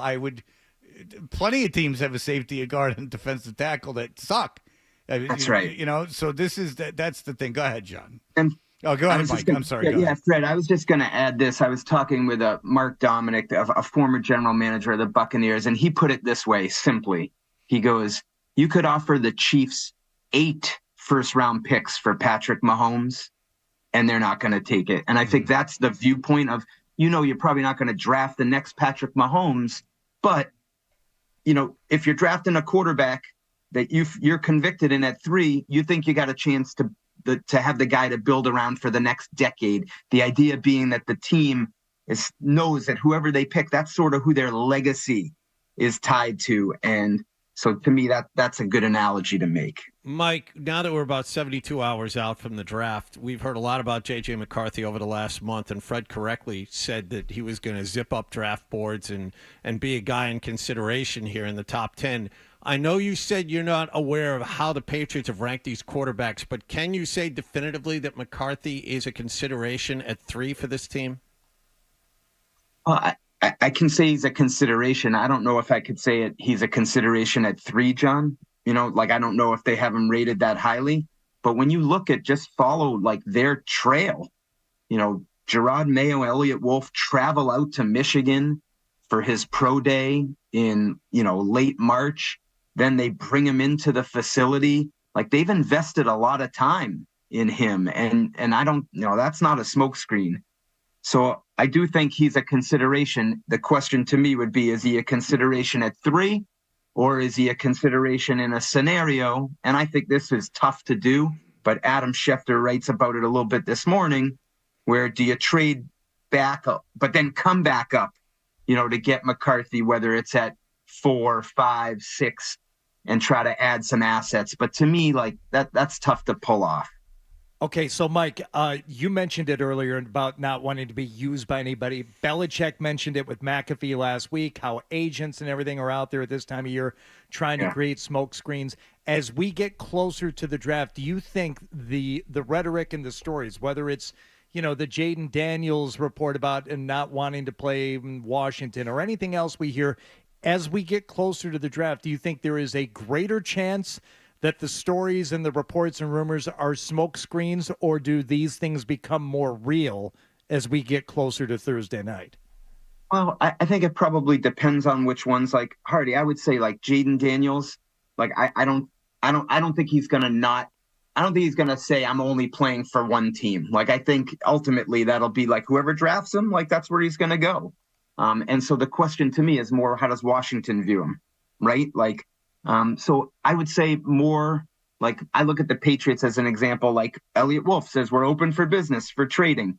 Do I think that's the likely scenario, Hardy? Like, I don't like, I think it's more like, you're either a motivated seller or you're sort of a curious seller. And I would put them more in the curious seller. Like, oh, if someone's going to knock us over, yeah, well, listen, but we're not looking to move out of here. That's how I sort of view their position right now. One quick question, non-draft related, and you mentioned it in your notes column yesterday. What is Matthew Slater's real job? What I know what his job title is, but what is he actually going to be doing? So John, I think like right-hand man to Gerard Mayo. Hey, whatever he needs, help being around the facility, helping young players. Words that were used to me is like, helping develop people, culture setter. So I think just having him around is sort of the job. And I would imagine just because Matthew put so much into his playing career that he's not going to be like a coach that's burning the midnight oil, John. You know what I mean? Like working late. Yeah. Like he's got a wife and young kids and needs to be around them. So I think they'll structure it, where it's a good balance for him to make an impact, in terms of being around in the culture, but also, being able to balance it off and not work those really long coaching hours. All right. So what are your plans, Mike, for the draft? Are you headed out to Detroit? Are you going to stay around the team, or what's going on? So, Fred, I will be in Foxborough. I never actually go to wherever the draft is. No one does. Yeah, it seems pointless. Well, we'll have like ESPN, Fred, will have like a huge, and I bet a lot of the local TV stations will be there too, because there is an element of capturing that excitement. But just from like my position within ESPN, they just want you like on the ground where the coach and the personnel people are, so you can sort of relay the latest information from, like, what'd you call, like the draft room, or right near the draft room. So is this the first year, which, by the way, it's much more, my point was it's much more valuable for you to be not at the draft. It's much more valuable to be here. Is this the first time that they're like, all right, Mike, because of the success of the Patriots in the past, that they're like, all right, Mike, like we're going to be going to you like a lot, like you're going to be on TV a lot Thursday night. So I think more leading up to it, Fred. So like they'll have like their set during the draft, and once the draft starts, I would be surprised if they actually come to the page like, hey, let's go on the scene to New England. But I think leading up to when the draft actually starts, that'll be more like, hey, let's hear what they're saying in Chicago and Washington, New England, and a couple of the other picks. But it's actually less because of their success and more because they're in the number 3 spot, and there's such intrigue to right? Yeah, I'm saying that in the past it was because of their success. Yeah, that my fault. I didn't understand. No, that's fine. But I'll tell you this, Mike, is they're going to go to you a lot on Friday, and I'll tell you why. Is because as the things slow down, they're going to want to continue to talk to you about what's going on with what happened with the 3rd pick, and so you're going to be a busy man this weekend, which I'm sure you're excited about. So look forward to. Yeah. So have a great time. Mike Reiss, read him on ESPN.com. He'll be all over the coverage this week and into the draft Thursday and Friday and over the weekend. Mike, it's always a pleasure. Thank you so much, sir. All right. Appreciate you guys. All right. Thanks, Mike. There you go. Mike Reiss. Very interesting. Yeah. I don't think Jaden Daniels is going to blow up a trade or blow up the Commanders taking him. But what do I know? It seems like, but Schefter was quick to say that. All right, we'll be back in just a moment. Here are the headlines. Sports Hub headlines.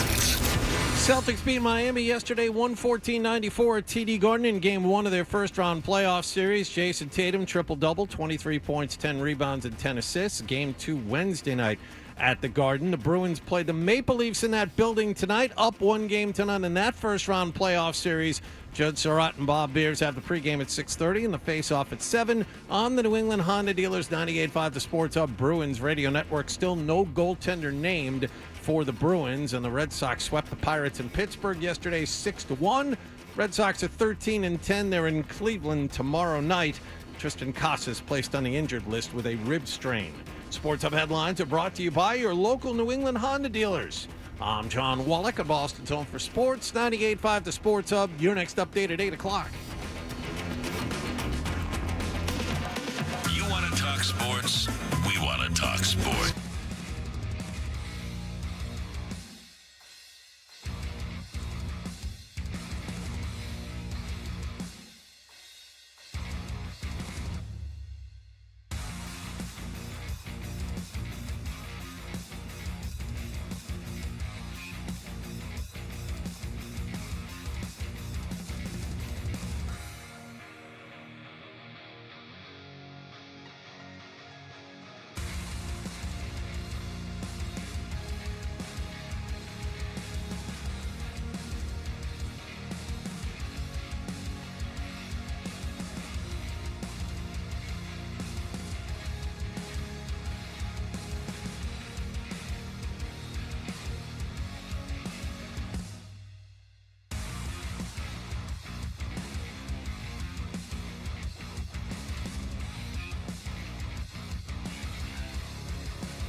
Joining us at 8 o'clock, John.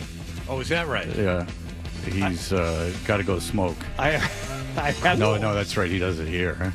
No, I'm just kidding. Go ahead. That's why I bought the smokeless ashtray. I know you guys can still smell it a little bit, but it's amazing how those things work. And they've got that little filter, so it just sucks the smoke right down into that thing. And it just sends it into the ether. It sends it into another dimension. You're not bothering anybody. Thank you. No, he's not bothering me at all, actually. Go ahead. No. My daughter called me yesterday as I was watching the Celtics game. And she had gone out to run a couple errands for a physics project that I was going to help her with. Now, remind you, Fred, she knew about this physics project that was due today when she left school a week ago Friday. Mm-hmm. She knew that this thing had to be kind of like redone, and it was a whole thing, and it was going to require some, mechanical things and some drilling of holes and some stuff. So finally, Sunday, after she gets done working, she's like, okay, time to do this physics project. I'm like, oh, yeah. Yeah, because we didn't have all week to do this. That's All right, I'm gonna run out and pick up supplies for the physics project. So I can get started. And I said, well, fine. When the game is over, you'll be home with your supplies and we'll work on it, right? So during the game, my phone rings. Daddy, yes. I think there's something wrong with the car. I said, why do you think that? Well, the dashboard says one of my tires has 0 air pressure. Do you think it's flat? I'm like, I don't know. Have you stopped? She goes, yes, I've stopped. I said, okay, tell me what you see. I don't know. I can't tell. It just says 0. I'm like, well, that's weird. Maybe it's a sensor or something. Okay, fine. Where are you? I don't know. All right. Yeah, can you give me an approximation? Can you give me a zip code? Can you give me a time zone? Can you give me something? So she gives me her approximate coordinates, and I'm like, all right, fine. I'll find you. So, get up. I'm thinking, do I pick up like a can of Fix-A-Flat on the way there? Maybe it's a small leak. Maybe it's something, whatever. And I don't know where she is. She doesn't know the name of the street that she's on. She's nothing. But, I've got the tracking app. So I'm following her. I'm driving and I follow her. As I pull onto the street, I see her car sitting like in the middle of this condo complex, in the middle of the road that goes in or out. So nobody can get in or out without her. No hazards on the car, just sitting there. And I see the car sitting like nose down on one side. Oh, boy. Like, yeah, I'm pretty sure you've got a tire issue there. I get out, I walk around, and there is a gash in the side of this tire. It's completely flat. It's sitting down on the wheel, and there is a 4-inch gash in the tire. That's just, the tire's gone. It's blown out. And she said, what's wrong? And I said, what? Well, come here, sweetie. Yeah. What do you think? What? Whose ex-girlfriend is coming after you? I mean, this is... Well... So that, this is obviously a vindictive female, the work of a vindictive female. One would think, were it not for the huge scuff mark on the wheel, just 3 inches below the huge gash in the tire. So I said, where did you go? Did you, by any chance, go to a Starbucks drive-through? Because I see the Starbucks there in the cup holder, and with the sharp granite curbs that they have in all these places. I'm like, did you maybe? It happens. It happens. Did you maybe? I don't know. I think it was a pothole. Like, yeah, I don't know that it was a pothole, but maybe she was cruising around a rental car place and went in the wrong way and just ran over the. Fred, that's what it looked like. Yeah, I mean, I know if there's a gash, believe me, as someone who had that dumb Jaguar that blew up because we worked at Garbage Dorchester, that literally the wheel would blow up on the way to work, and I would have to call. I'd have to call AAA to come to the parking lot. I'm aware of, and she didn't, obviously, she just wanted her father's help. But I know from this car, because we've had this car for a long while, it's got run flats on it. Now, when you blow out the tire, it will not run flat. There's also no spare tire in this car because the tires are supposed to be run flat. She's like, what now? I said, now we utilize our, AAA, and we're going to, we have to have the car towed. Like, where? I said, Where do you think? To the moon, to a place where we can get a new Town Fair tire, right? I'm sitting here in the Town Fair Tire studio. I'm like, that's where the tires came from on this car. That's where it's got to go back to. We need a new tire.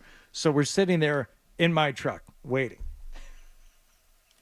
She said, I think when you call a tow truck, it should be an emergency, and they should come right away.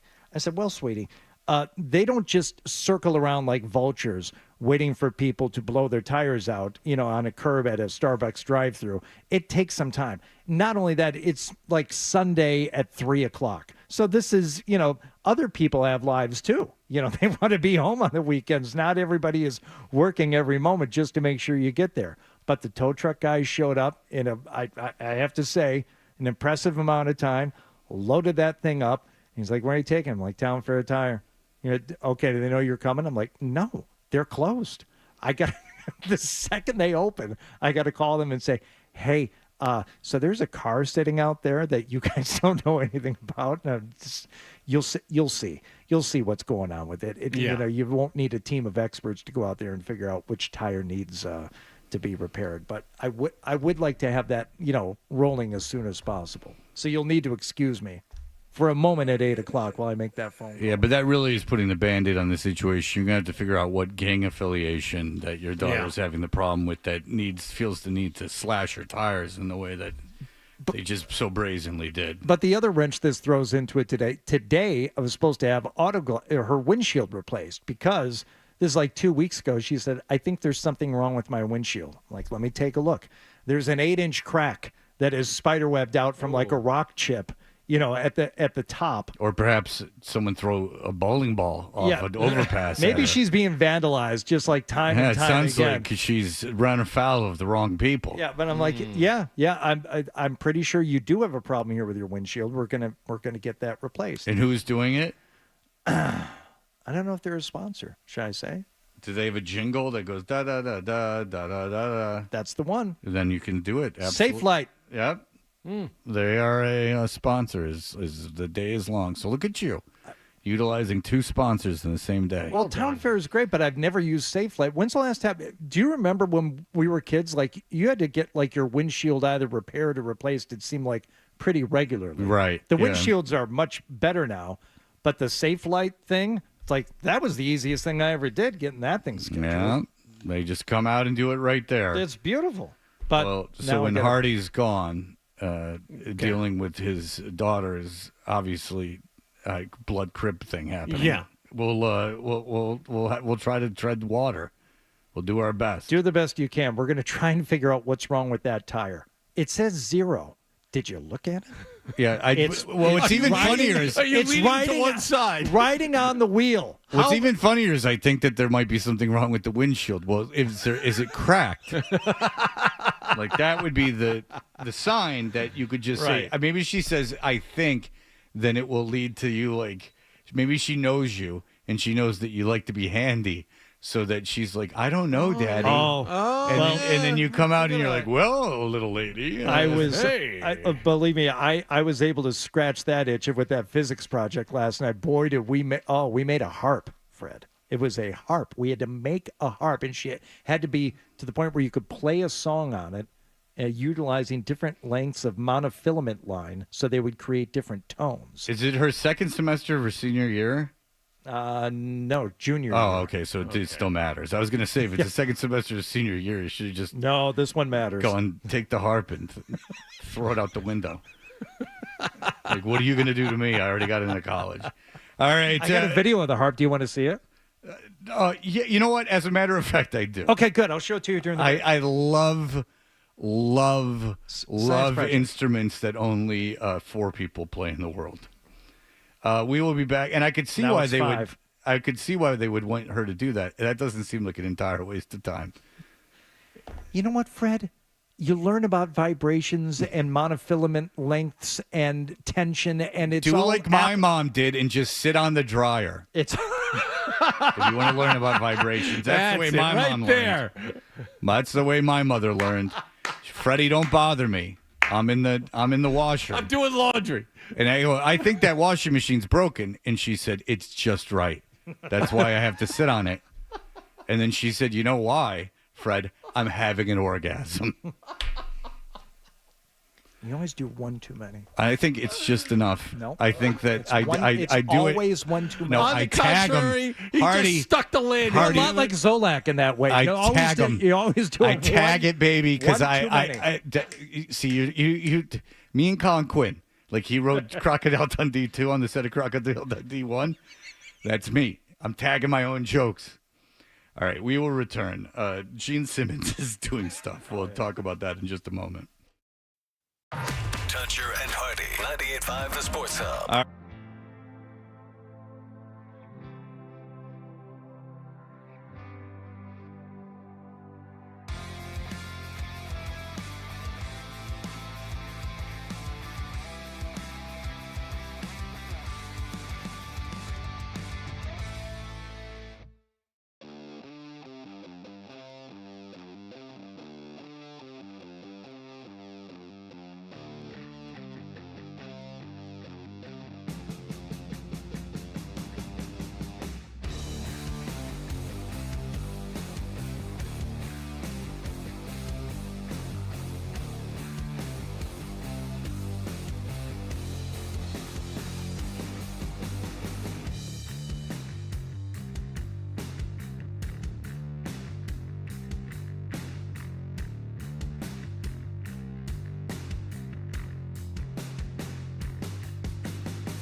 back of the net. Shoots, he scores! This is Brad Martian. Every Bruins game on 98.5, the Sports Hub. In the office, in your car, in your footy pajamas, this is how Boston sports fans start their day. I bet you're just jealous. Toucher and Hardy on 98.5 The Sports Hub. Game 2 of Bruins Maple Leafs tonight at the TD Garden. They look great. We'll talk to Bob Beers in a couple of minutes. They looked absolutely fantastic on Saturday. Tickets are still available for purchase. Visit bostonbruins.com/playoffs to secure your seat for some original Six action that's coming up at the end of the show this morning. And as always, you can watch us on YouTube. Search 98.5thesportshub.com on YouTube to do that. Did you know Gene Simmons, you said, Hardy, he's on America's Got Talent? I didn't make that, but I always loved it. And if you didn't like it, blame the best show. And blame Worcester and what's his face? It's oddly believable. Yes. Well, that's the whole point. Yeah. The bit that they did is it's a guy calling in who works for Gene Simmons Toyota. And he says, as Gene put it, he had a strong he had a big proposition and she had an opening. So that's how they got their sales staff. All right. So Gene Simmons, he's on American Idol. So he is a judge. He's a coach. He's a coach. So this has apparently been going on for years. I am not playing dumb or obtuse or too cool. I didn't know American Idol was still on. Just like whenever someone mentions Big Brother, you're being too cool. Whenever someone mentions like Big Brother, well, no one's ever watched show Big is Brother. That show is still on. No one in the history of the world has watched Big Brother. But American Idol's still on, and they still I don't know who the coaches are, like some like pudgy country guy, and I think Katy Perry maybe is one of the judges. Oh, Jugs Magoo. But Gene Simmons was the coach. He's going to teach these young starry-eyed singers a thing or two about, getting on stage and grabbing a mic. So he's going to coach them through. By the way, Gene Simmons tried to copyright the money bag, like the bag with the money dollar sign on it. He A, tried to copyright it like it's never been done before, and B, like people were going to run out and start buying that. If you ever, real quick, and I'm sorry, but Gene Simmons' Family Jewels was a dumb reality show with his kids, and he's married to Shannon Tweed now. Whatever, like it's all fake. But every one of his business dealings, like he's such a great businessman, were these gigantic things that didn't go anywhere. Like his IRL team. It's just nonsense. All right, so here he is. Here is Gene Simmons. Stop reading that stuff, Hardy. You're going to drive yourself insane. No, I just what I wanted to see what the people think about things. I like interact. Well, I don't interact with the YouTube commenters. Well, you got the microphone in front of you. You can interact with everyone. You don't need to interact with the people on YouTube. I think it's nice. I think it's what you're getting paid for, really. It's a really nice community of listeners here, Fred. Remember, I love the YouTube people, Riz and all of them. Yeah, they're wonderful. But you'll lose Joe Murray for like a segment. Yes, I've seen that in action. Yes, yeah, because he'll be typing on YouTube, and it's like Cumio that microphone with the red light at the base of it. Opie and Anthony did something like that, and Cumio would get lost for like a segment just talking to the people on that. All right, it's not until you start really typing back at them when you really get lost. That's what he does. Yes. That's what Joe Murray does. All right, so here we go. Here is Gene Simmons coaching the talent, because everyone knows Gene Simmons has got a ton of it. On American Idol. I know all your songs. My brother is a huge fan. I don't fangirl very often. For this round, I'm going to be singing Bonnie Raitt's I Can't Make You Love Me. Just hold me close. Don't worry. Give me two hands. Yay! When Emmy came in, I immediately saw the tightness, which is your enemy, by the way, because on stage you will wilt like a flower that doesn't have enough water. One of the best ways of getting rid of jitters is to put on makeup and big heels and screw over two of your bandmates. Like what you don't have going is enough pyro. When you go out there, you can cover up everything, and you don't have a closeted lead singer. That is the main thing. Do you have that? Hi! You know what you're missing is a laser that shoots out your eye. You know what covers up a lot of errors is pre-taped music. Right. I don't. You're singing into the microphone as if that's necessary. Why don't you have a tape of someone else doing it? Why don't you put on a bunch of makeup and costumes and pyro, and that will help mask the fact that the songs are not that good. 2 syllables, codpiece. Right. Is when something unexpected happens and you get, hey, like that. See, like that. Whoa. And I actually sang better. I was like, wow, like that actually helped. Just hold me close. You've got a great voice. I can't sing like that. I like Kiss a lot. What do you mean when you say that? You like the idea? You like the show? Because it's not the music. I don't. Yes, I do like some of their music. It's funny, like whatever Kiss did is kind of like magical in that most people really like Kiss. Guys of a certain age. When I was a kid, they were scary. Everyone's older brother and sister had their albums. Then they got kind of funny, but I still like the old songs. Like the first Kiss record's good. Like there's not Dynasty. Destroyer's like a good album. What about Psycho Circus? No. Now you're talking about one knock against Kiss is they have the most gold albums of any band, which is like, we didn't sell the most copies, but we put out a lot of garbage that just our core audience bought. We shipped more copies of albums than any other band has ever. But as much as I do enjoy Kiss, I will tell you this: Gene Simmons should not be teaching anyone to sing. Like, that is not what he should.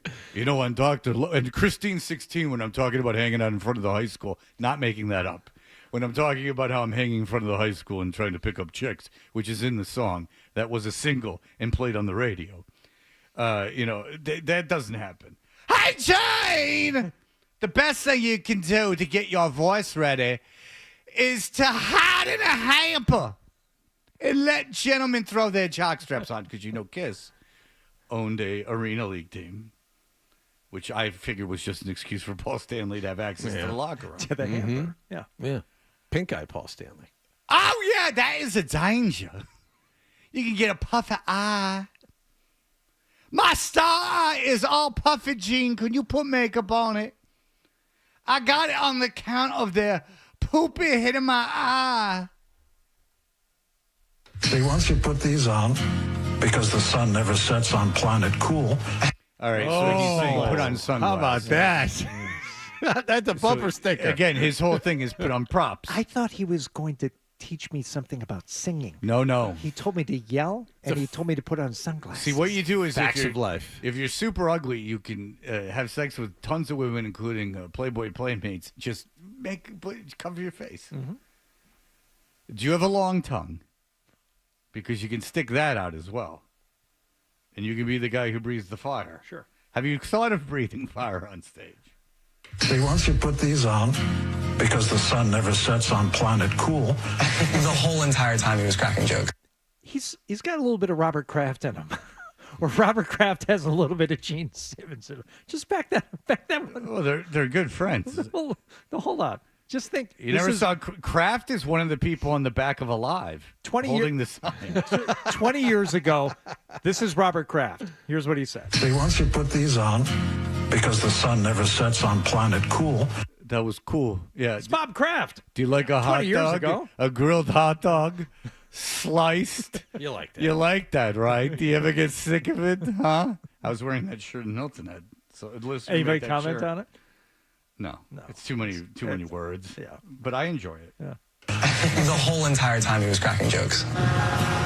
You want to keep the fan? I'd love to. Okay. The whole entire time he had his hand on my ass. It was amazing. The whole entire time he was sexually harassing me. You want to keep the fan? I'd love to. Okay. What's Kiss without their fans? Oh, another joke.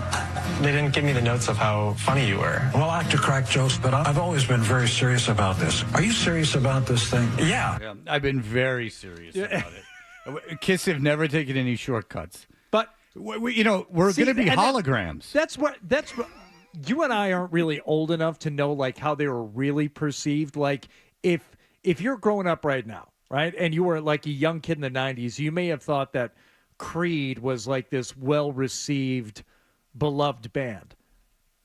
And they sold a lot of albums, but anybody who was like really into music kind of like rolled their eyes at Creed. I think that's what people were doing in the 70s with Kiss. They were like, they were hated by critics, but Kiss is like Tom Morello, one of his favorite band. Like they're the favorite band of, Pantera, obsessed with Kiss. I mean, Dimebag got buried in a Kiss casket, literally. Like as much as I love to make fun of them, they are like every kid was like obsessed with Kiss that are older than us. They're even older than us. But all that generation of kids was just obsessed with Kiss. There's like a handful of bands that were rock bands in the 70s. I think Kiss is one of them. Peter Frampton is another one. Like serious music people didn't think Peter Frampton was serious. Well, he's in the Rock and Roll Hall of Fame as of today. Well, that changes my mind. He must be a serious rock and roller. I mean, because he had, that one album. But it's like I listened to Frampton. I'm like, what's wrong with this? But the older kids in the 70s are like, Frampton, he sucks. They must have thought Kiss sucked.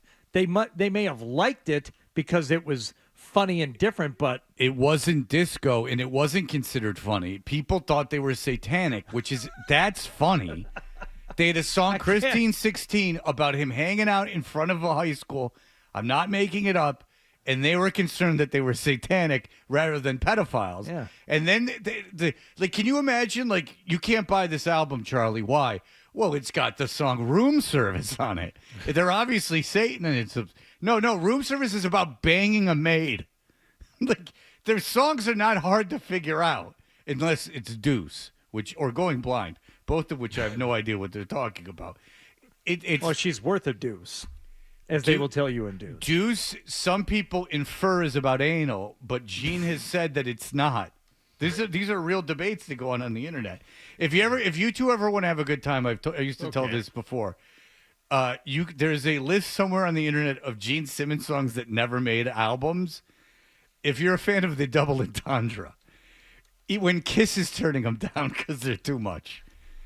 It's like she's got a hot rod she's got a hot rod between her legs. Baby, if you're feeling good and baby, if you're feeling nice, you know your man is working hard. He's worth a deuce. Yeah, so they think that might mean anal. Yeah. But but he has denied it.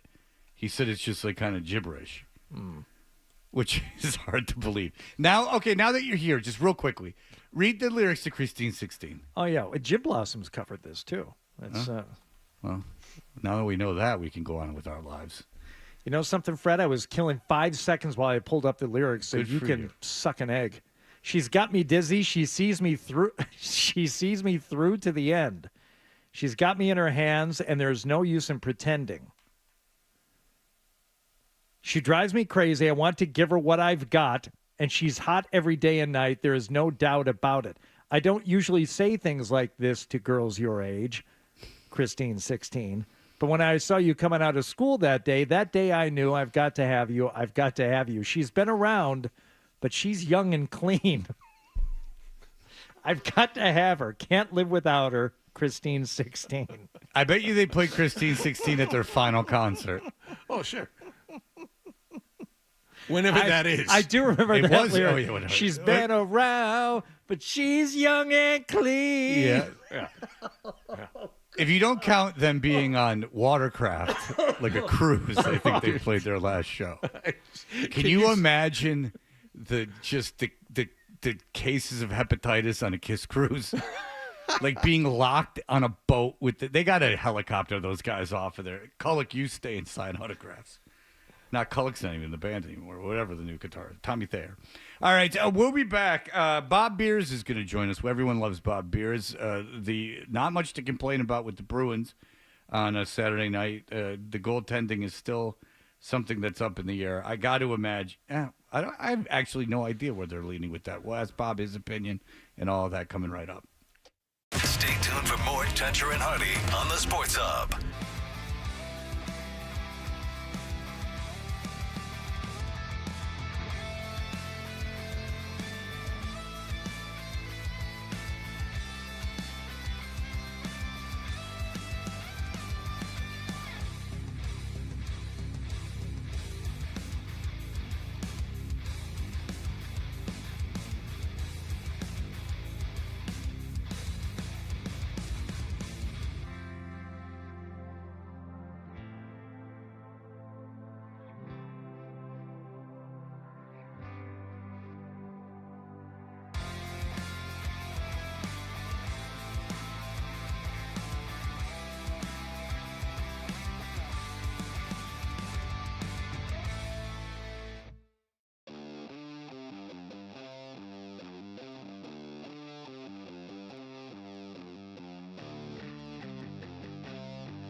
To trap it out in front. Tavares walks in, shoots, Swayman came out, squared up, made that look easy. Tickets to tonight's game coming up at 9:50 this morning. Bob, thank you for joining us, sir.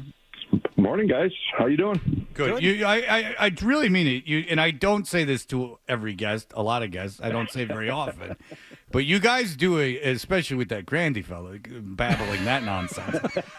But you guys do a great job. You really do. I really enjoy listening to the games on the just follow Judd's lead, you know? Yeah, he's the guy. And Judd was filling big shoes, and I think he's done a great job. All right. Yes. So I got no complaints about Saturday. Okay. Am I you know more about hockey than me? Am I missing something? Did I not see something that was going on? No, I mean, look, Toronto had their chances, which you knew they're going to get. They're really good offensively. I mean, second best team in the regular season, offensively. So that they're going to get the chances.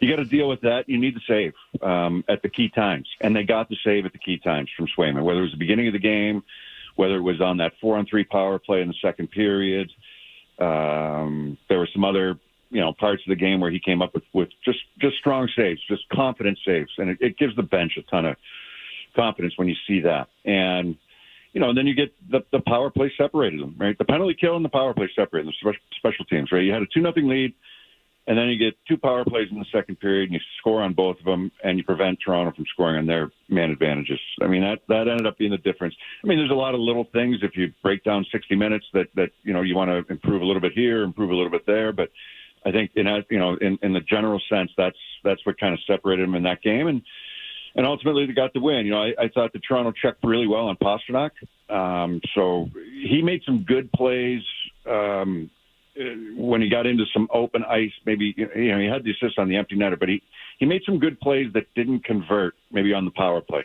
I thought he did, but he didn't jump out on the score sheet. Like you hope he will.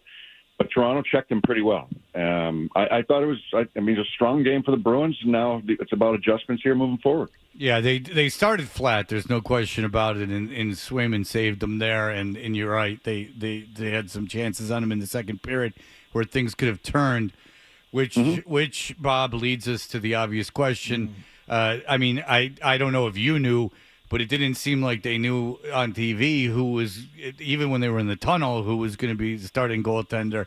I imagine that's the situation tonight, unless you've heard something. What's your opinion? Swayman played really well in Game 1. What's your opinion? Who should be in goal tonight? And purely opinion, because I don't know who's going to play tonight. Yeah, opinion. It's Swayman tonight, and it's Allmark Game 3, no matter what. For the way I look at it, it's like Swayman played really well in Game 1. If they lost the game 6-5, or even if they won the game 6-5, I'd probably make a change tonight. But the way that game played out, I'm going back with Swayman. Okay. And then, but I'm going with Allmark in Game 3 because I think it's important to keep both guys involved. And I think that's. I don't, like I said, purely opinion. I have no knowledge of this at all. It's just what I think that they'll do. But and because I think you want both guys involved, and they learned a little bit from last year. And you've got 2 great goaltenders. It's a position of strength. This is their words. And, well, it's no secret, right, that's been a position of strength all year for them. So use them both. And no matter what happens tonight, you give Swayman a day off, right, and then get him ready for the next game, which is not until following Saturday. Right? So, or you could, who knows? It's fluid, right? It's a fluid situation. But that's the way I would go right now. And it makes the most sense, except for what we've been told, and maybe they're told something else in the room. Maybe Swayman and Allmark have been told something separately apart from that. But if everything is consistent, just based on the way the regular season ended, you went from Allmark to Swayman. Okay, now Swayman. Yep. It's supposed to be Allmark tonight. If they're going to follow with what, I get it. With the, and Bob, I agree with you, and it makes the most sense. But if they're just going to follow with what they've been saying and what we've been told, and presumably what the team thinks, it should be Allmark tonight. But I don't. That's such a tough trigger to pull. I don't know how you do it after the way Swayman played. Exactly, and that's why I'm saying that. So. I think it's all dependent on how the games go. But I do think that, so let's just, hypothetically, right, they come out tonight and Swayman has another great game. Right. Yeah. I'm still going with Allmark in Game 3. Oh, man. But I agree with you. I agree with you. It's just my opinion. And it doesn't mean that's what's going to happen. So we'll see what maybe they go with Allmark tonight. I don't know. I've heard people, and nationally saying, "Oh, it'll definitely be Allmark tonight because they're just going to go with rotation." I'm not so sure. I'm not so sure. When is there a difference between? Makes for good radio, right? Yeah. Well, it leaves. I don't envy the coaching staff. This is I do envy them. They've got 2 great goaltenders. I know, but it's just something that's such an obvious point. If they lose, it's just like something that even idiots like me can point to. Right.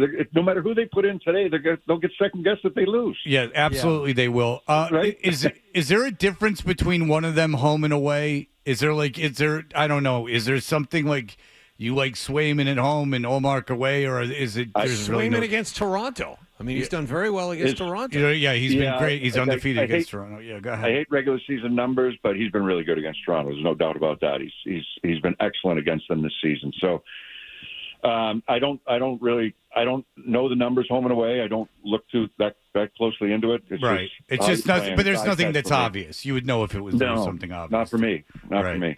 I watched Jake DeBrusk during the game on Saturday night, and we've been waiting how long for him to show up, and there he is in front of the net getting those greasy goals we were hoping for long periods of time.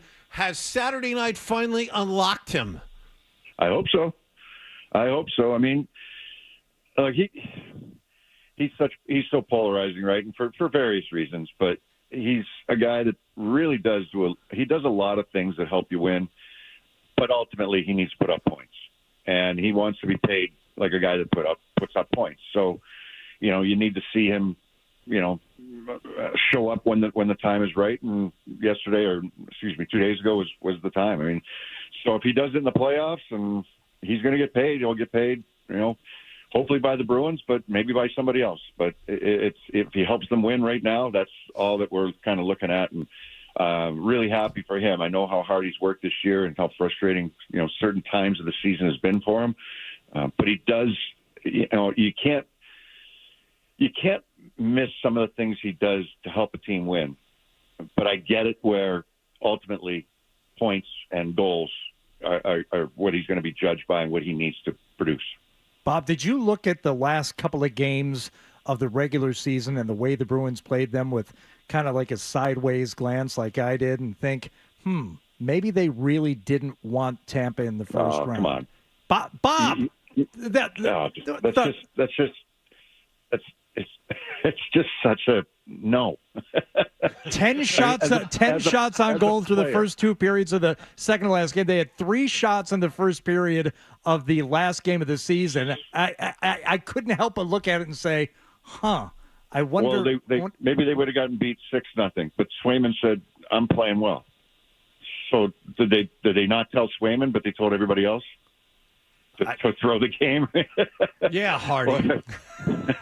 Yeah. Or the third period against Ottawa when they outshot them 23-2. Now that is the outlier because Montgomery looked like he was losing his mind on the bench in that third period, like he was pissed. So that does not fit the rest of the narrative. I'll grant you that. You know what I mean? Like I wanted them to play well against Pittsburgh, and they did.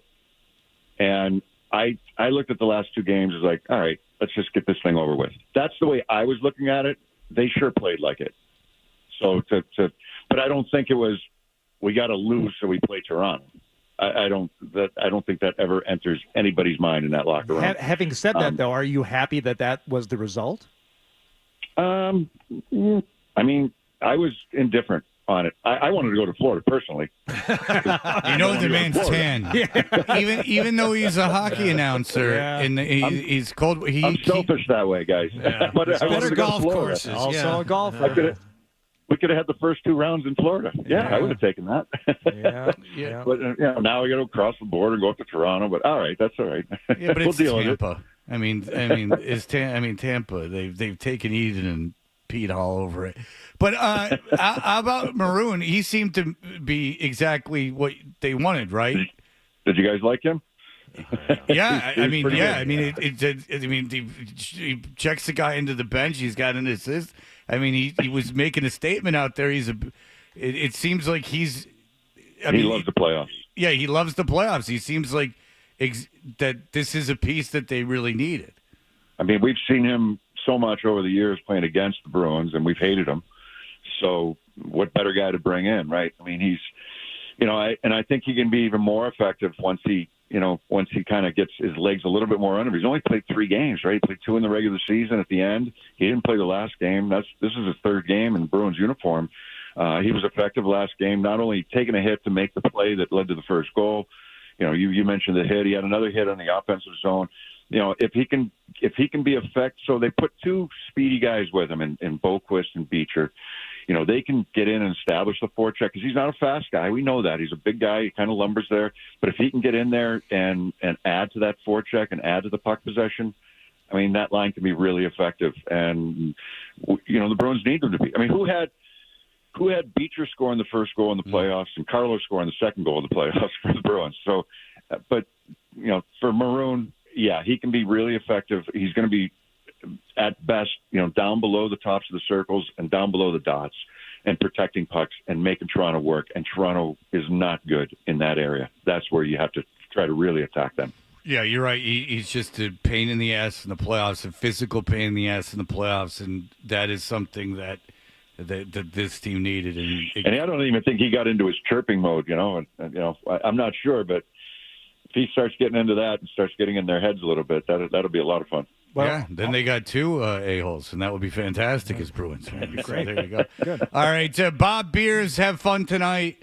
And unfortunately, you're going to Toronto, but listen, it's not February, Well, hopefully we get to the second round and we're heading to Florida. There you go. You'd be down to Florida, but it's not the good. The good part? It's the northern part of Florida. What are you gonna do? All right, Bob, congratulations on maybe going to Florida. We'll talk to you soon, hopefully. All right, guys. Have a good day. See you. All right, take it easy. Bob stays, we've talked about this, John, with him for several years, but Bob stays tan. Year-round. Year-round. It's a contest between him and Brickley. Brickley's orange, though, so Brickley always has the lead. But that doesn't stop Bob from trying. I don't think Bob faked hands. Brickley obviously faked hands. But Bob, is the kind of guy I imagine with the mirror at the pool. like old school. Sure. Yeah. Bob's out on the golf course. That's where he gets his tan. That's one of those cliches that holds true with the hockey guys and golf. They're all good. They all think about it and spend as much time thinking about that when they're going to be able to play, how the road trips are going to match up, when they're going to be able to get out there and play as much as anything else. Well, I would imagine, Alex Lifeson from Rush had to pick up golf because he was like, I'm going to die if I don't. Because on the road, I got all day to kill. Oh, if I don't have something to fill up the day, I'm going to end up dying.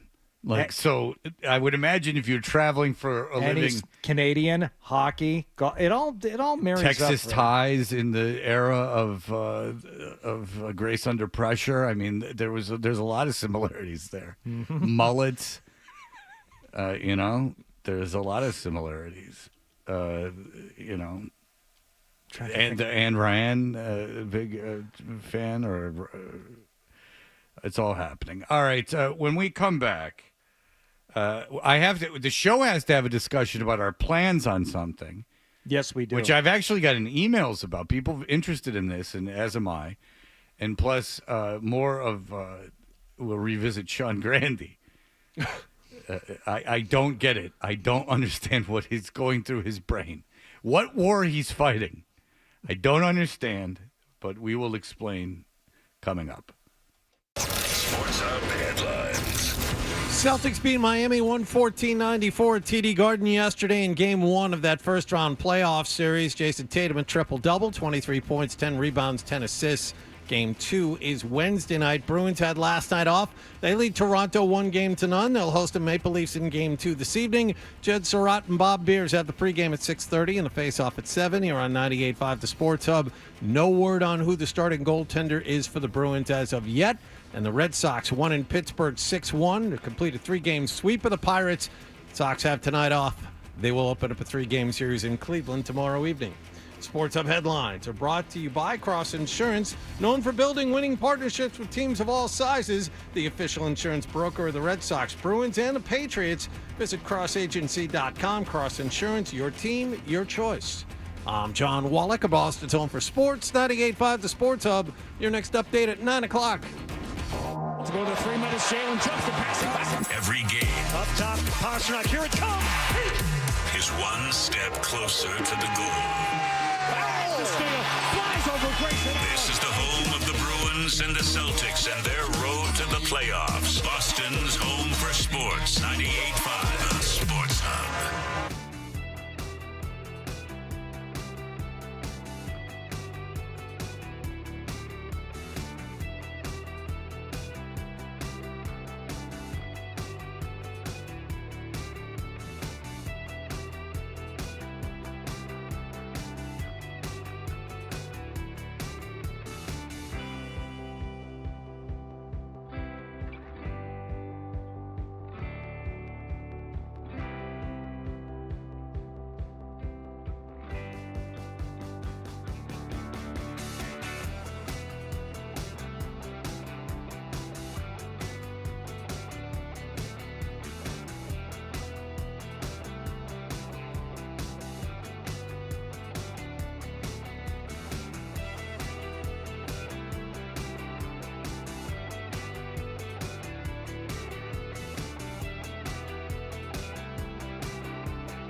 Toucher and Hardy brought to you by FanDuel Sportsbook.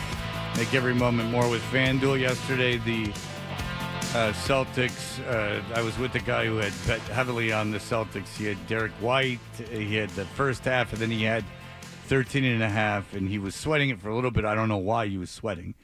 They were going to be able to do what they wanted. People are bitching, some people, that they played their starters too much. But here, Sean Grandy, I heard the pregame, and I love Cedric Maxwell, but Sean Grandy was talking about how it was the best regular season in Celtics history, and people are idiots, and they don't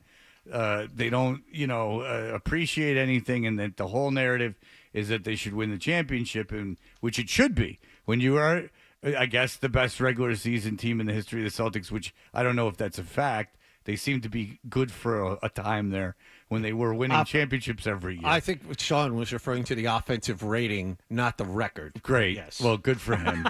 That's even better for the people listening on the radio who might be checking out the team that, don't delve into the stats. We were playing highlights this morning. I didn't hear it because I watched the game at a bar on TV. But here's what Sean Grandy had to say at the beginning of the game. That's where you get in the building, man. You want to get hit? Dance, partner. Dancing with the doggone stars. Celtics are going to be rusty, Max. That's what everybody said. They've been off for a week. All right, shut up. No one said that. What is his deal, John? What is his deal with, he's so much better than everyone else, and everyone else is, dogging on this team? No one. And I asked you guys, I was out of town. I listened to national radio. I listened to sport. I listened to too much sports talk radio, but I listened to the dumb Jacksonville station that is essentially ESPN, and no one was inferring that the Celtics had any chance of losing to the Heat at all. The Heat are missing three of their best players. The Heat are not going to beat the Celtics in any way, shape, or form. The narrative that I heard is the Celtics might not lose games going into the finals.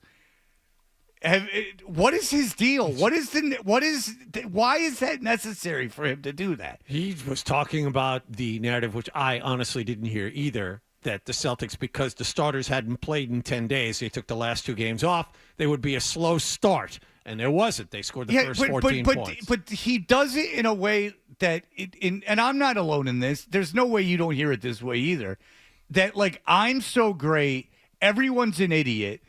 Look at how, everyone's so dumb. And no one said that. No one said that. No one said, you know what was great is Miami had those playing games where they lost Jimmy Butler and he blew his knee out. That's what was, the Celtics are really going to, because Miami had that advantage of losing their best player. So, in all those two games are really going to be an advantage to them. I told you, I just happened to hear the beginning of the game from that moron in Miami, and it's not like they were talking like Miami had a chance. They were talking like it was pretty much a foregone conclusion they were losing. That just why does he have to do that? He always has to talk like he's so smart and everyone else is so dumb. And even when and you know what? He knows far more about the Celtics in the dumb stats than anyone else. And so you could lord that over people, but he makes up this crap. The Celtics are going to be rusty, Max. That's what everybody said. No, not one person. Not one person. That's not a narrative. Never. No. The narrative that they should win the championship is certainly a narrative. And you know what? If you tapped into the brains of the owners, and that Grossbeck, little odd, met him. Okay. You met him on Gorman night, or Gorman Day. Yeah, he didn't seem to like me, and I thought he just didn't like me, but then I got the feeling he's a little, he doesn't like me. Is he the one the TV show's about? Is he the one? He's the one the TV show's about. But that makes sense, Fred. It's far more believable that somebody has something wrong with them, a personality disorder, than they just, for some reason, don't like you. I think it's much more likely that they have a severe issue going on in their own lives. Oh, no, I never said severe. Otherwise, how could How could anyone not like you? I feel that no one likes me, and I've got that true. So he's just normal then. And I got that vibe that he. First of all, I would be surprised if he knew who I was. I don't know why he'd know who I am. Yes, there's that. And then he just seemed like to be had off, like I was bothering him. I talked to him for like 10 seconds, but he was like kind of like get away from me. I got that vibe, which I assumed. Oh, either he doesn't know who he obviously probably doesn't know who I am, but if he does, he's not fond of me. That's obviously what I thought. But then I heard that the Pagliuca guy is the real like mover shaker headline maker. That he's the guy that's like shaking hands and kissing babies. Ran like for governor of this great state at one point. I was unaware of that. Shows you how involved Wicked's come on with Felger and Maz before, and he suffers through those guys. And I've talked to him before. He seems normal. Maybe he just doesn't like you, Fred. Maybe he's got good reason. I didn't say he wasn't normal. You said that. You said he's a little bit off. A little bit like he did, like he's not like the most like gregarious guy. That's what I had heard. Maybe. Which would explain him being indifferent towards my presence. It's not like I walked up to him either, because you know me. It's not like I walked up to, it's not like I went, Grossbeck, here we go. I'm going to introduce myself to him. You paint him as a sociopath, and I think it's unfair. All right, very good. Now I'll get a call from Rick. You called the owner of the Celtics a sociopath, and I'll go, no, I didn't at all. Hardy said it, and then it will just be like the old days where I eat crap, and the other guy runs around like he doesn't have a problem in the world, even though he's the prick. All right, very good. Now you got me upset.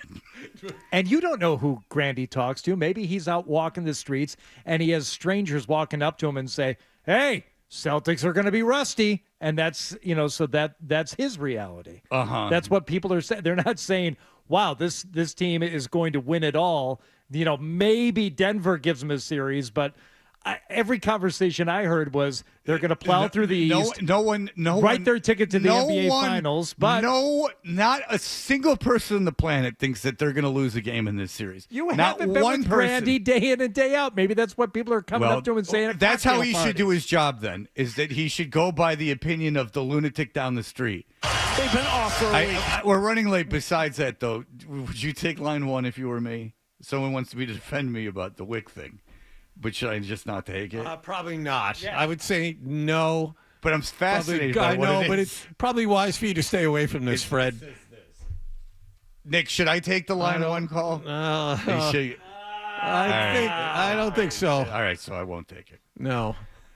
All right. Again, I didn't badmouth the guy. I just said he I seemed understand, off-putting. And then I heard, like, maybe he's not the most social guy. Not off-putting, off. You said he's off.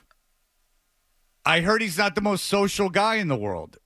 I didn't say you inferred everything else. You not inferred. You were joking around playing wise guy, knowing that you could throw darts at the guy hiding behind me.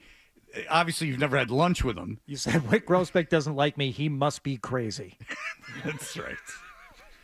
Oh, my God.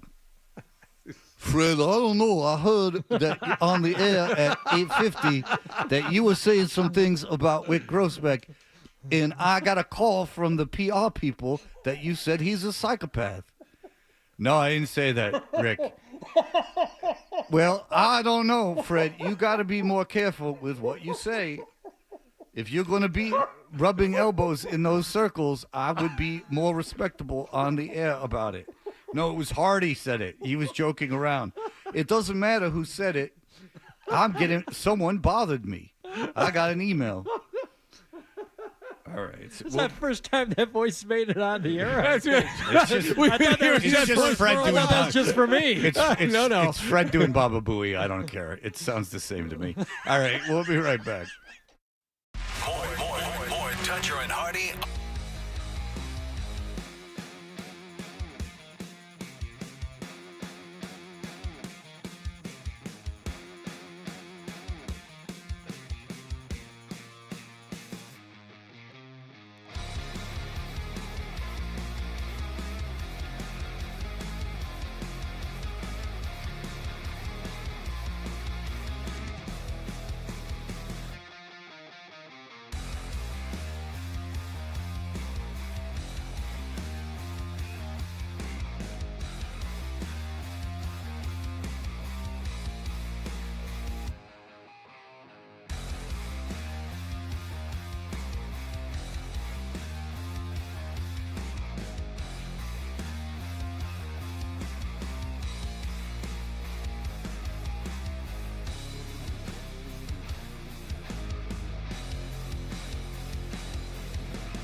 Celtics scored the first 14 points of the afternoon and led wire to wire as they took game one of their first-round playoff series from Miami, 114-94 at TD Garden.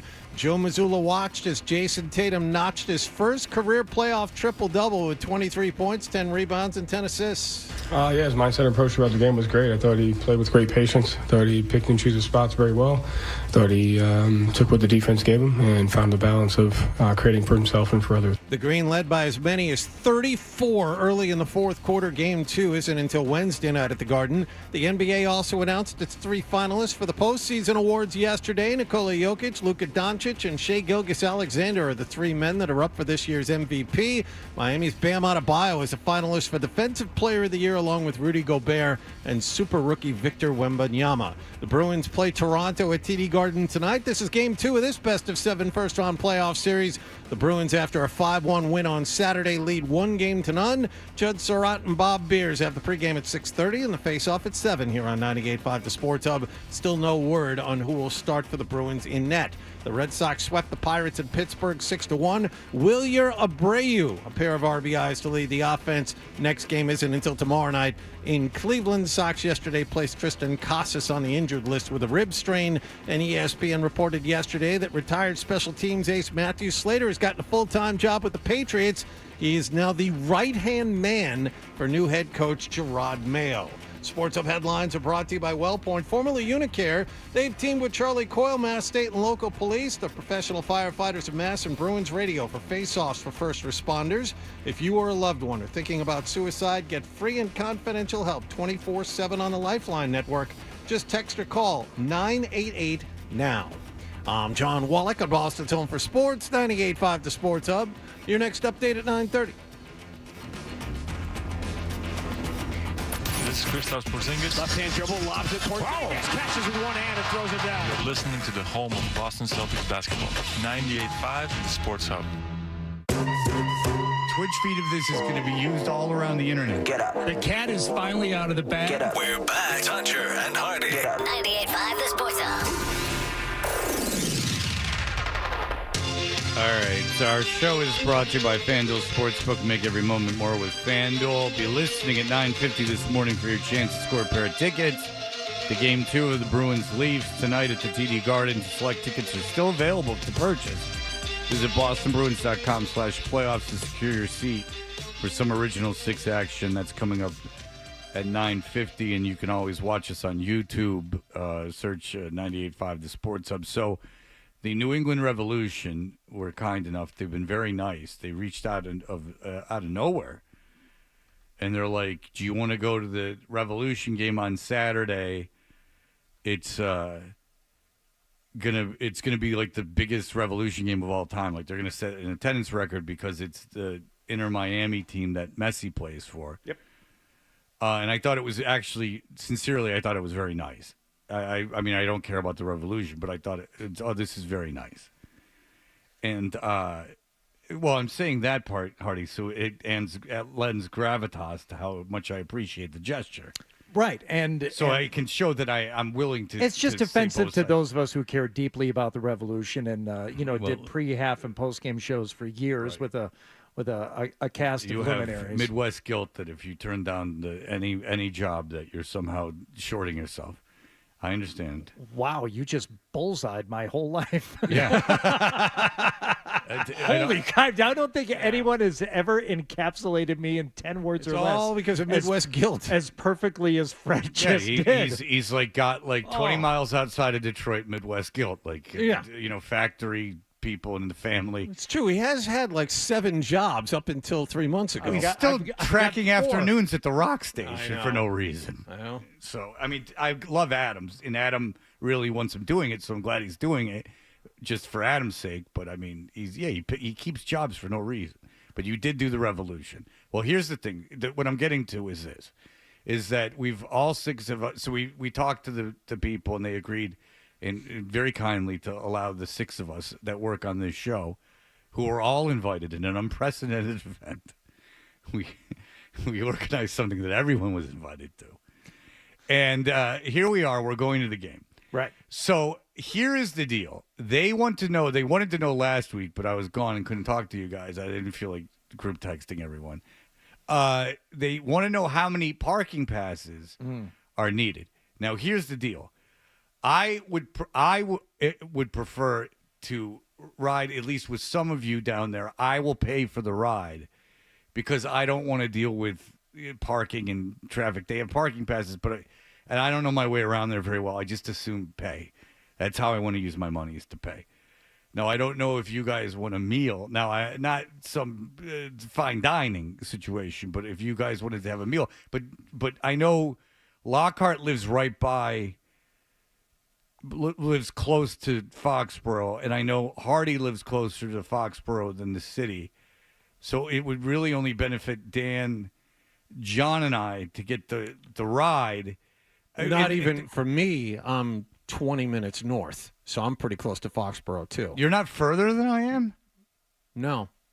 Natick's not further? No, it's a straight shot south. Yeah, he's like due north of Gillette. Should we meet? Then this is the question. If we have a meal, do you guys want to? First of all, because you guys want to do that. That's first of all. And second of all, do you want to do it in a city that's closer to Gillette? And obviously not in Foxborough, but like even is Canton on the same highway to get to Foxborough?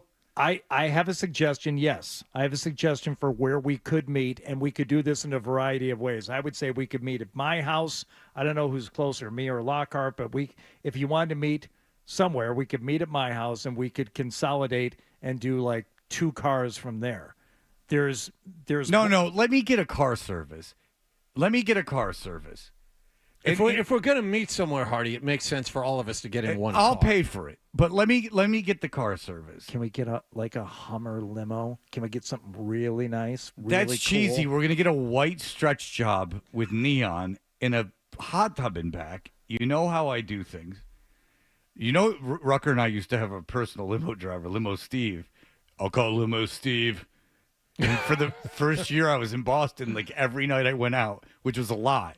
Limo Steve just drove us all So around. you want all of us to be driven together in and out of there? I want to give all of us the option of doing that. I want to be driven in and out of there. Now, I'm willing to be picked up and dropped off at a place of your guys' choosing, but it's something in life I don't enjoy. I don't like going to big events and parking the car and dealing with the traffic and everything. I like being in the back and letting someone else handle it. If this were any other game, including a Patriots game, I would say I'll drive as many people who want to ride with me. It'll be no big deal. This is going to be different for 2 reasons. Number one, it's messy at a Revolution game.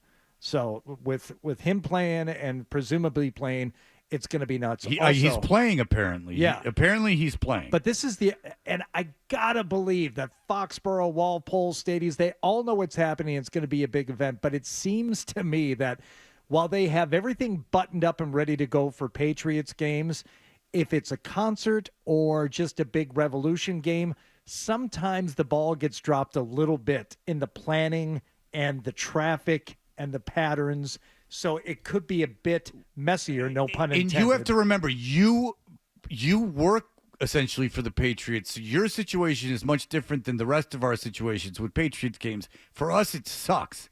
Like, the Patriots games suck. I go to Detroit, fly to Detroit, and stay at a hotel in Detroit where I can walk the forward field in lieu of going to a Patriots game. Yeah. I prefer flying to Detroit. Now, I have friends and stuff there, which I do not have here. No, I have friends and stuff there, so it's not like all that, but it's more convenient for me. I'd rather go to the airport and fly to Detroit than drive to a Patriots game. So you have to remember, it's not like, I don't know, because you have that access and like the ways, like we don't have that. So like that, it's even more so that I think it's better and that someone waits for us and then they're there to pick us up. Now that can be a walk, but whatever. So we're going to have to figure out, is there a place, how far is Canton from Foxborough? I mean, it's no traffic. It's 22 minutes door to door from my house to where I park. Okay, so it's the same highway that leads to Foxborough as the highway that you're on. Yeah. All right, so is there a place on that stretch of highway, a town, where there's somewhere you guys want to meet and have a meal? Is this something you're all interested in or no? Yeah, I actually have a good suggestion for a place to meet. We'll say it, so perhaps they're listening. There's a restaurant not far off the highway called Northern Spy in Canton, which is a really good restaurant. We could. Do they have meet up X-ray there. glasses? You can, Fred, it's full of history. This was on the site of an old copper mill. I think it was Paul Revere did a lot of his smithing there. Ooh. It's a beautiful place, Fred. Oh, well.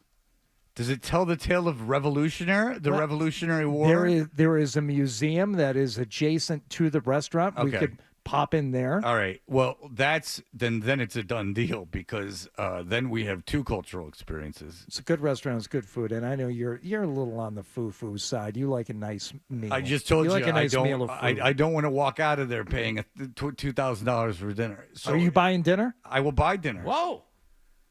All right. Whoa, Freddie, deep pockets. Look at this. It's an right. all Fred evening. Huh.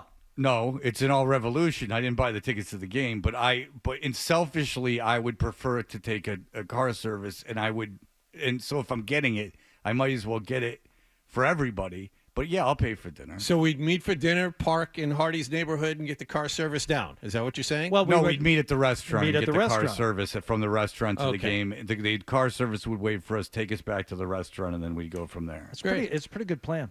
I like that. All right, the that's plan what has we'll merit. do. Then we'll have to figure out when we're going to meet there. Okay. And so on and so forth. All right. Because I have to ask your opinion on the length of time one is required to stay when one is handed tickets to. Because I have the children this weekend. Well, you get into injury time, you get into stoppage time. There's. I don't it's a understand. whole Leave before situation. the final whistle.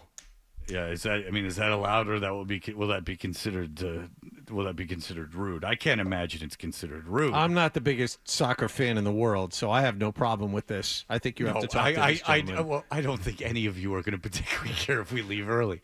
But I'm saying, Dan doesn't care. But the thing is I don't know all right, good. if you guys are going to be like, oh, the Revolution are going to be pissed because we left early. But I don't think. I think this conversation right now is the whole reason why we got the tickets. I never apologize for showing up late or leaving early. It's part of what makes it more doable. I'd rather get there early than leave late. The showing up late thing, I almost never do. But leaving early, we left Game 5 of the Eastern Conference Finals. We had good seats. We left with like 3 minutes left in the game last year. Then okay, good. So that leaving early is that. All right, that's my jam. All right, then we were leaving early. All right. So I will tell because I have to pay my son to stay home. So is that like a babysitting fee type of thing?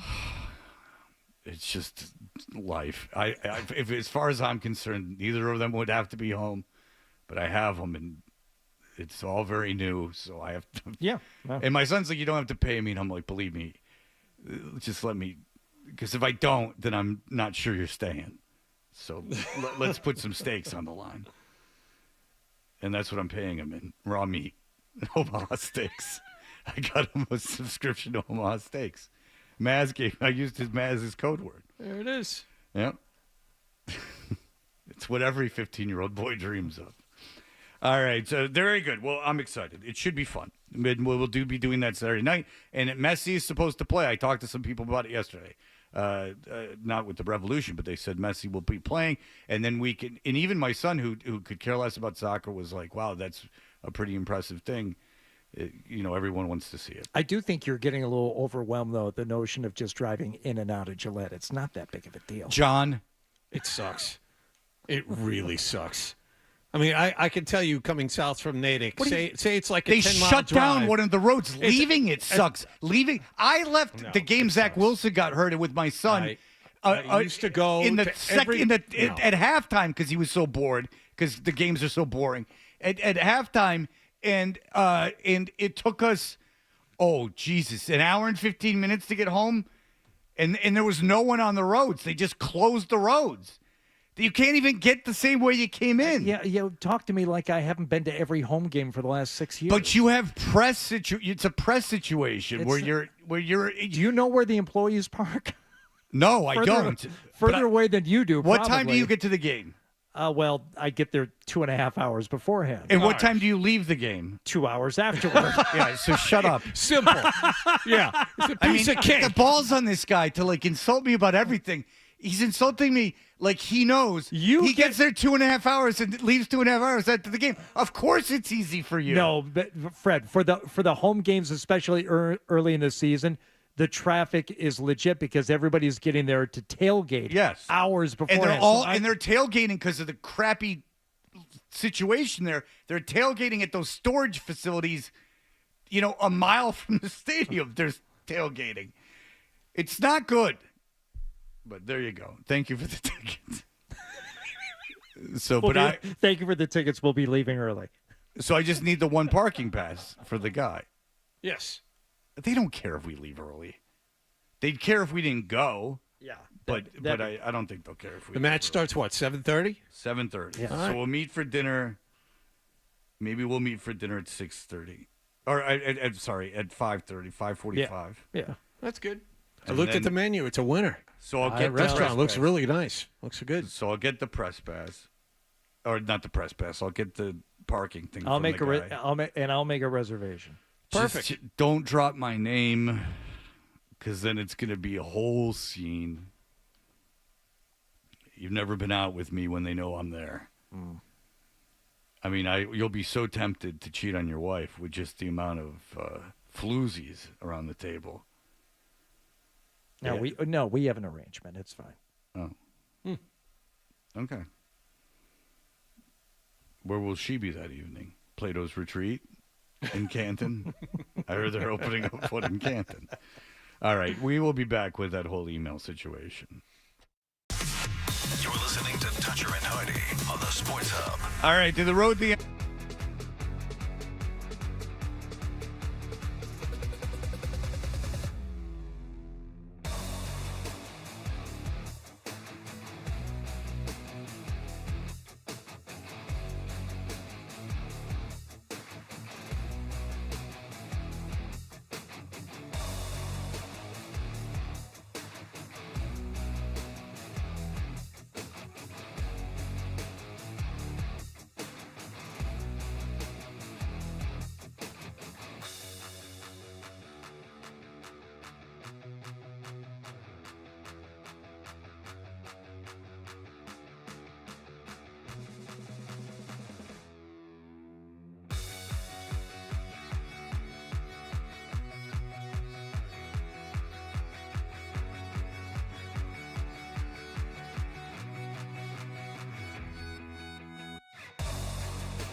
the Sports Hub.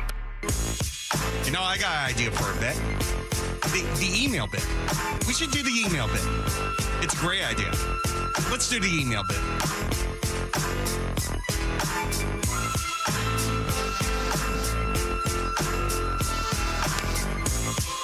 We have Bruins tickets in less than 30 minutes, ladies and gentlemen, for tonight's game, which is going to be a great game. They look great. I mean, they started slow, obviously, on Saturday, and they did have that 4-on-3 situation where Swayman saved their asses. It will be interesting to see who plays tonight. And whoever plays tonight, if they lose, will be it will be bitched about as because Montgomery, as much as Beer says it's a good situation, Montgomery, it's just such an easy second guess. It's like just a paint by numbers second guess. Like, it couldn't be any easier for idiots like us to second guess it because it's the most important thing that's happening. We were second guessing it last year at this time. He ran out Allmark in game 1. Allmark was fantastic. They won 3-1. They ran out Allmark for game 2, and they lost 6-3. You know, I mean, there are 100 different ways you can go with this. All right, you guys all got this. So this is from Sam. Did Fred really just make plans on the air with the sole intention of getting kudos for paying for dinner and a car to make up for calling the Celtics owner a giant piece of ass?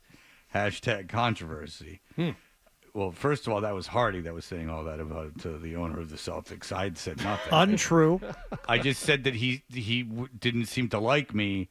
And then I figured either he didn't know me or he didn't like me. And then I heard that he wasn't the most sociable guy. And then Hardy ran with it and went crazy. I didn't know dinner was coming up. Who was paying for dinner was coming up. I could see where Sam's coming from. It makes me look good. I mean, there's no question about it. There's no doubt that you look like a prince. There's no doubt among that paupers. I look like a really good guy. Mm-hmm. But people seem to be very interesting in how we're handling this because there's been controversy in the history of this show of people leaving people out of team activity. Okay, and listen, I'm not saying that I'm, Johnny Independent, but I can count on one hand the number of times I've ever taken a car anywhere. It's not something that I do. You don't take an Uber to the Garden? No. You don't take an Uber to Fenway? Is it the lack of control? Is it like you want the car there so you can leave whenever you want? That's part of it. Part of it's like a control thing. And I can't believe we didn't talk about this. Like just driving downtown, I hate. So I'll take, the train. I'll take the commuter rail like I did last Wednesday for Tanguay's class. We should talk about that tomorrow. Oh, how was your experience? We'll talk about it tomorrow. We don't have enough time. Hardy and I were texting about it last week. I'm like, I can't believe this guy. He can't get enough of just abusing his relationships with people. So I'll take the train when I don't want to drive, but otherwise I'll just drive myself. And also being the one that guaranteed to not have had any drinks that night, I will volunteer to drive a lot for stuff like this. If it's, my wife and I and another couple, I'm like, I'll drive. Whether, we're going somewhere, I'll just drive it. It's not a big deal. So I don't take a car service is a Well, I would never take a car. I wouldn't take a car service if we were going into the city. I would just take an Uber and meet you guys. The last time, but Foxborough, you can't just get an Uber out of there. You got to get a car service. Like when I went to Vegas last month, and Marcy was telling me, she's like, just take an Uber because you're going so early, you're coming back, and I would never think. I said, fine. Maybe she's on to something. I did it. I will never do it again. What a pain in the ass. What a pain in the ass. You got to tell them to drop you off at the arrivals because. And just go. I'll give you money if you say we'll just say you're my uncle. And because it's just say you're a relative, they don't have to know you're an Uber. Sometimes they won't, but sometimes they will. You know what else you do if you go to Vegas? You take your ID and credit card and you put a $20 bill between them. I've heard this. And when you hand it, they give you the best suite in the place. Right. They're so enamored by the $20 in a town where people throw away millions of dollars. They can't get enough. They just go, oh my God, $20. They go, oh, well, Captain High Roller's here. I mean, because you think about most people in Vegas don't have any money. It used to work. It's been a long time. Yeah. It doesn't really work. Uh-huh. Ben says, hi, Fred. It's great to have you back, which is not a sentiment shared by everyone. I mentioned this to Hardy this week, but I thought you might agree with me more. I think Dan Roach is a carbon copy of Tony P in DC, who reached out, and now I want him to keep his distance.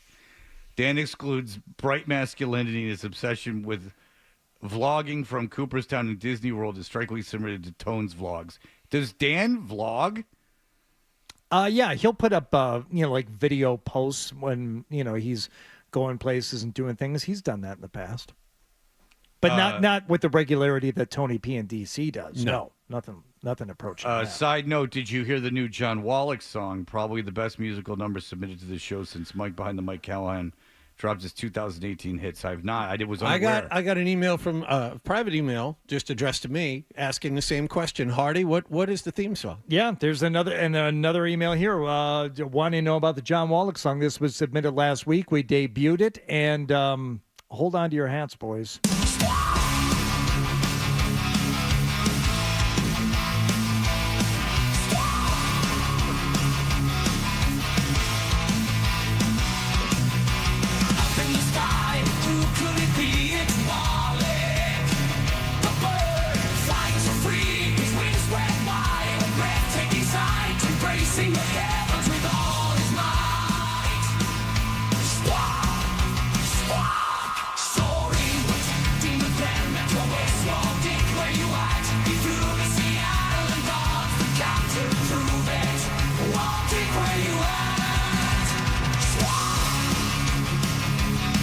Long bridge here, but the best line is he flew to Seattle and he's got the cap to prove it. Walt Dick, where you at? Well, I was distracted because John kept running into the window during that song. But that's fantastic. It's really good. Has that been played before? Oh yeah, we played it a few times last week. If any time you send in a song of that quality, it's going to get played a lot. That was awesome. Is that the guy from Cranston? Is that the guy? No, I don't think so. It doesn't sound like him. Well produced, too. It's really good. Oh, yeah.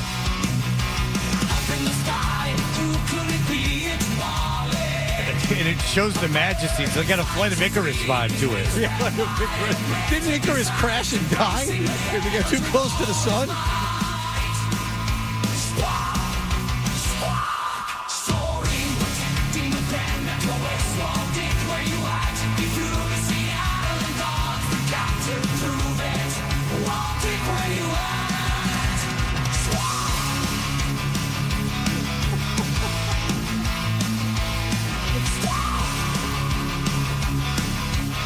If this was released, I'm not kidding, in 1985, it might have gotten radio airplay. Like, you couldn't tell me this isn't the band Manowar. It's very good. All right. Very good. All right, we got it. All right, but that was a fantastic song. Thank you to whoever sent really that in. Good. That is actually... That is a fantastic song. All right, what do you guys got? I've done enough here. I've talked about enough. Oh, you all done for the day? All right. No, not for that. I mean, I got a lot more snide comments to make, but I mean, come on. Go ahead. I had that one. That was the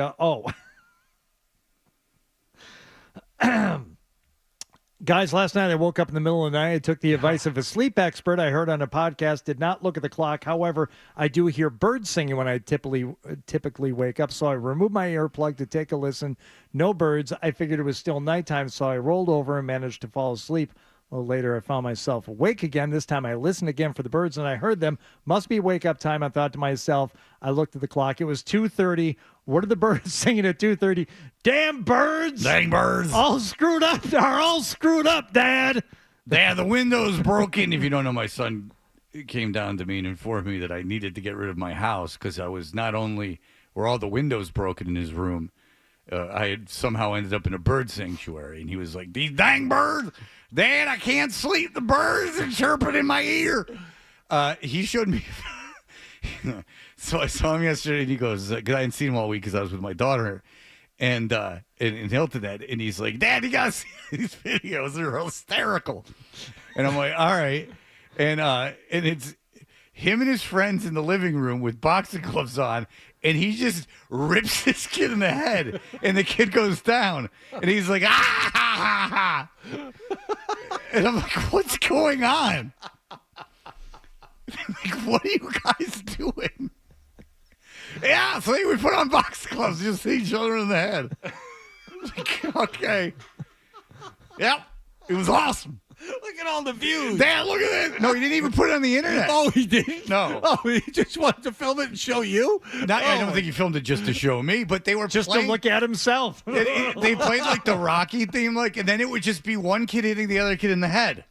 That's something Zoe would have done when he was a kid. Well, it's something Zoe would do now. With Zoe, they knocked the guy out. With Zoe, there wouldn't be gloves on, and there would be a cracker in the middle of the room.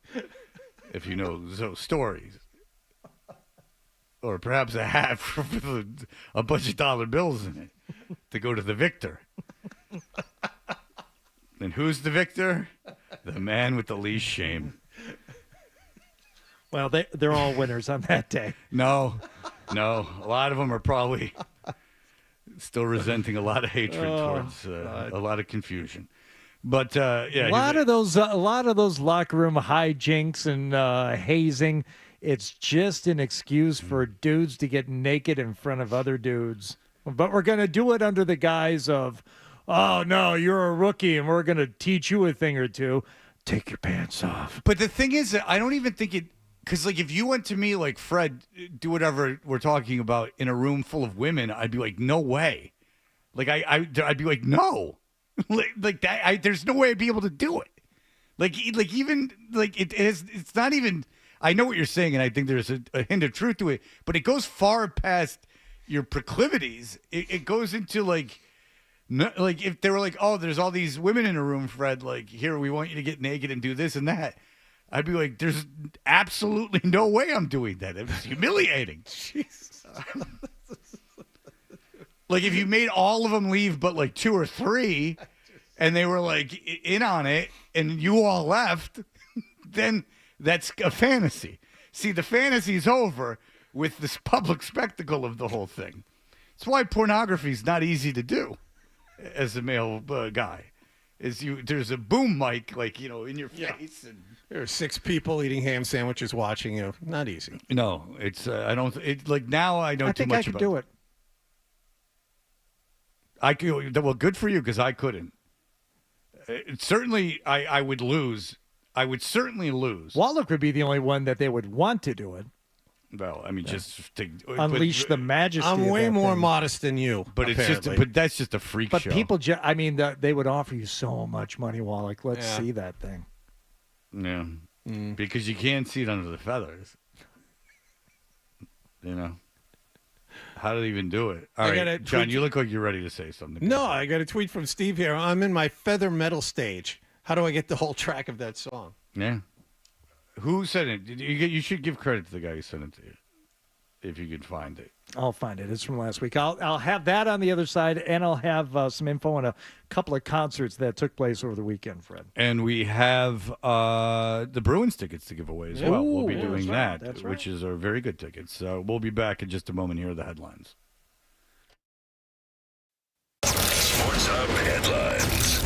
Celtics are up 14-0 at one point. They led by 34 early in the fourth quarter. They beat Miami 114-94 in Game 1 of their first-round playoff series yesterday. They won't be back at the Garden until Wednesday night for Game 2. The building will be used for hockey tonight as the Bruins host Toronto, leading 1-0. Judd and Bob have the pregame at 6:30 and the face-off at 7 here on 98.5 The Sports Hub. And the Red Sox won in Pittsburgh again yesterday 6-1. They completed a 3-game sweep. They're 13-10. They're in Cleveland tomorrow night, and the Red Sox yesterday placed first baseman Tristan Casas on the injured list with what's been described as a rib strain. Sports Hub headlines are brought to you by your local New England Honda dealers. I'm John Wallock of Boston's Home for Sports, 98.5 The Sports Hub. Your next update at 10 o'clock. Hi. Cat's Eye Cat...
that will be fun.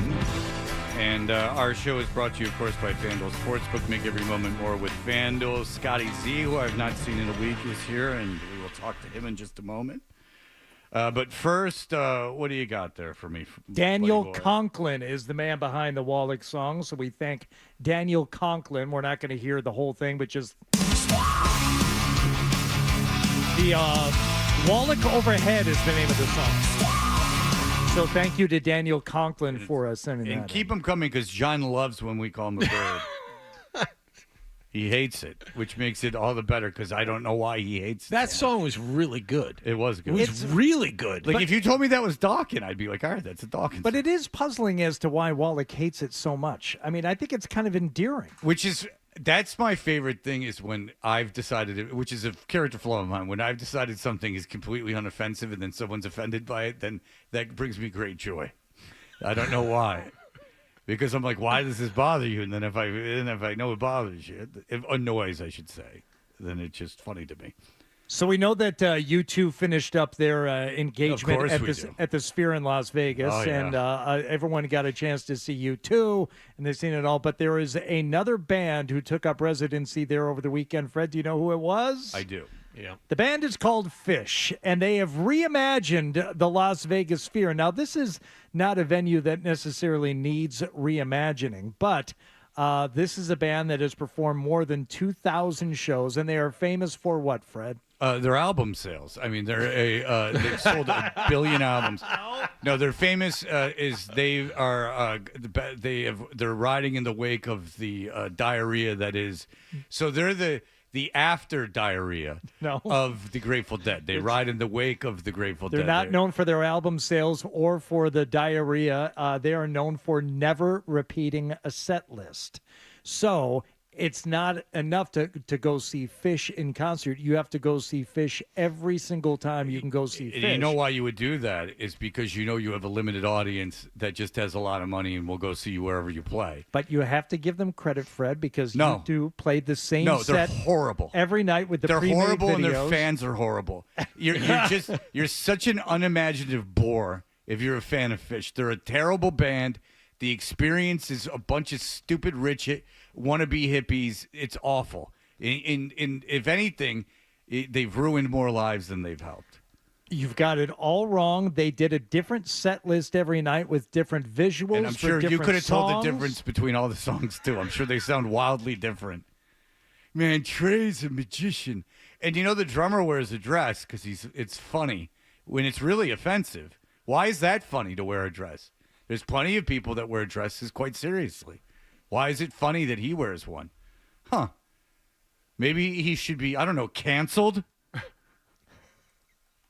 Fish, anti-trans community. I'll say it right now. No. Go ahead. Taylor Swift dropped an album, by the way, I on haven't Thursday, heard. which, I don't know if you heard anything about that, but there were some people who were upset, Pearl Jam fans specifically, because their new album, Dark Matter, dropped on Friday, and they said, hey, how come no one's paying attention to Pearl Jam's new album? Well, which is, if you're a Pearl Jam fan, you're used to that because it's not like they've gotten enough credit. I mean, if that's the one thing, is that you've been really like getting your ass kicked on the streets, and your scene has been, a bitch. The cops always busted into shows and roughing people up. Like, I could see why you would be pretty protective of Pearl Jam.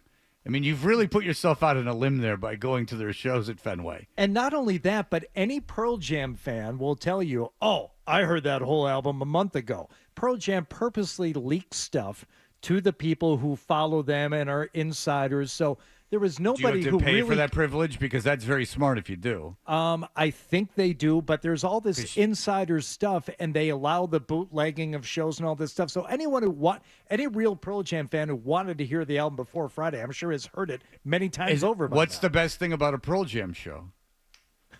Well, I'll tell you. If you go to one in Boston, there's a good chance Felger will be there, and that's exciting in itself. But he has a friend who takes his shirt off at the shows, who's not only taking his shirt off, He's a competitive swimmer. I've heard that. I've heard that. So it is a body that one wants to look at. All right. The other show I just wanted to mention very briefly, Yeah. Maynard James Keenan's 60th birthday in L.A. this past weekend. He performed not only as himself with the band Pussifer, A Perfect Circle, and then the guys from Tool came out and did a song or two. And that's quite nice. You know what? I was reading about and watching the videos. That was a show I wish I would have attended. Not that I was going to go to L.A. for a concert, but that seemed like a hell of a night. Oh, it's like when my friend said, Sebastian was like, hey, do you want to come be an extra on Always Sunny in Philadelphia? And I'm like, oh, yeah, that sounds great. And he's like, yeah, can you get here Wednesday? Oh, yeah. Yeah. Caller number 10 right now, the Sports Hub contest line, 617-931-0985 will score a pair of tickets to Game 2 of Bruins Maple Leafs tonight at the TD Garden. Select tickets are still available for purchase. Visit bostonbruins.com/playoffs to secure your seat for some Original Six action. You know what my plan was if I was Fish? Because, you know, everyone, because they're in the sphere and it's all like the visuals, is that everyone's taking hallucinogens and going and doing that. I thought that they should all get, like, you got to show ID. Like, you got to give us your camera. You got to give us your camera. And they take, like, pictures of dead relatives on their camera and they beam them on the ceiling with them mouthing the words, "You're destroying me in the afterlife." And so, like, you're like super like tripping out on you're on peyote and like losing your mind at the visuals. Perfect. And all of a sudden your grandpa's telling you that he hates you. That would have been the best. Yeah. Now that's innovative. Or if they're like, it's like a picture of your mom and they've like put her in a car and smashes against the wall. And they're like, this happened while you were on acid at this show. You spent $3,000 and took acid, and your mom died. That actually occurred to me would be a fun prank to play on the Fish Fan. It was the name of their last album. Fun prank? No. It's the name of their career. You spent $3,000 and took acid, and your mom died. Yeah. A little long, but I think it tries to point home. Well, you know. And people go, well, you know, Trey's like recovering. I'm like, well, that doesn't make him any less of a piece of crap. Like, good for him, and I will never make fun of his addictions. But I will tell you that they're a terrible band with awful fans. All right, yes, Scott Zolak, it's good to see you. What's up, Scotty Z? Good seeing you guys. It's good seeing you. I miss you. The Rick voice, that's got to stay. It's really Fred doing Baba Booey, but yes, it is. We've all had the conversations like, well, why don't you take that tweet down? Yeah, I don't know, Fred. I don't know, but people, I got a call. Like, oh no, wow, your phone rang. You don't have it down, which makes it funny because it's more of a. It's like if Chachi LaPrette sucked on a hot air balloon. You know, Fred. It's a. But it's the conversations I think we've all had. Well, yeah, and his impersonations. There's something about them that doesn't sound anything like the person, but you know who the person is anyway. Yeah, like Milo's all of a sudden turned into Mark Davis. Yeah, exactly. Dad was window open. And Matt McCarthy is... No, Matt McCarthy sounds like Matt McCarthy. Matt McCarthy sounds like that cartoon character. From Family Guy. Yes. The guy with the mustache. Oh, my God. Right. Yeah. But that's who he sounds like to me. He does. And our boss sounds like Howard's impersation of Baba Booey. It sounds like Fred's impersonation of Baba Booey. Or Fred, yeah. But it works. And I think all three shows should do it. Yeah, I'm under no deal. I do a couple of impressions, like as the person, but they are it's like Jim Rome and a couple other people. I find doing like when Billy West was on Stern and he did Marge Schott, it didn't sound anything like Marge Schott. Yeah. But Zoe, you guys go into the boss's office. Yeah, say just you wanted to see me. Go ahead. Hey Rick, what's up? You want to see me? Yes, Scott. The pressure's really coming down on me. I had to answer my phone, and here's the deal. I don't know, but you're in hot water. You gave away tickets at $250 instead of $251. And Jim Montgomery is going to get a hold of this, and and it's going to be my ass. So you're going to have to do one off-air show. I don't know how we're going to do it, but Nick is not. There has to be 779 articles. I didn't make the rules. You guys try to figure out how to come down on me. You it guys is what it is. You guys try to get to Gillette sound like 5 middle-aged men that have like never been to an event before. You pretty much hit just nailed it. do you know where there's a road through Canton that gets to? Yeah, it's called 95 South. I didn't know if Canton was Why don't you guys just meet at Topgolf? It's like right by Hardy's house. He can pick you up. I didn't know. But great parking for your cars. Cannon, here's the thing about Cannon. I didn't know if it was before the split or after the Would split. you guys like to get a nice meal?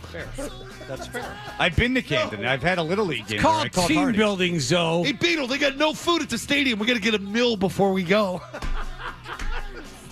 Oh, Jesus Christ, Scott. I mean, there's a lot of... I'll pay for the car. There's a lot of things you can make fun of me about. Eating a meal before the game. No, do That's the like Rick when you voice busted again. my Come balls for taking vacation at the marathon. It's like... I took vacation. Yeah, I know. It's just like there's enough to make It's a fun of me joke. about. Yeah. Like, you just Hey, make we're fun back, of- baby. We're back. All right, very good. All right, so there you go. It is Zolak and Bertrand. It's going to be very exciting. That'll do it for us.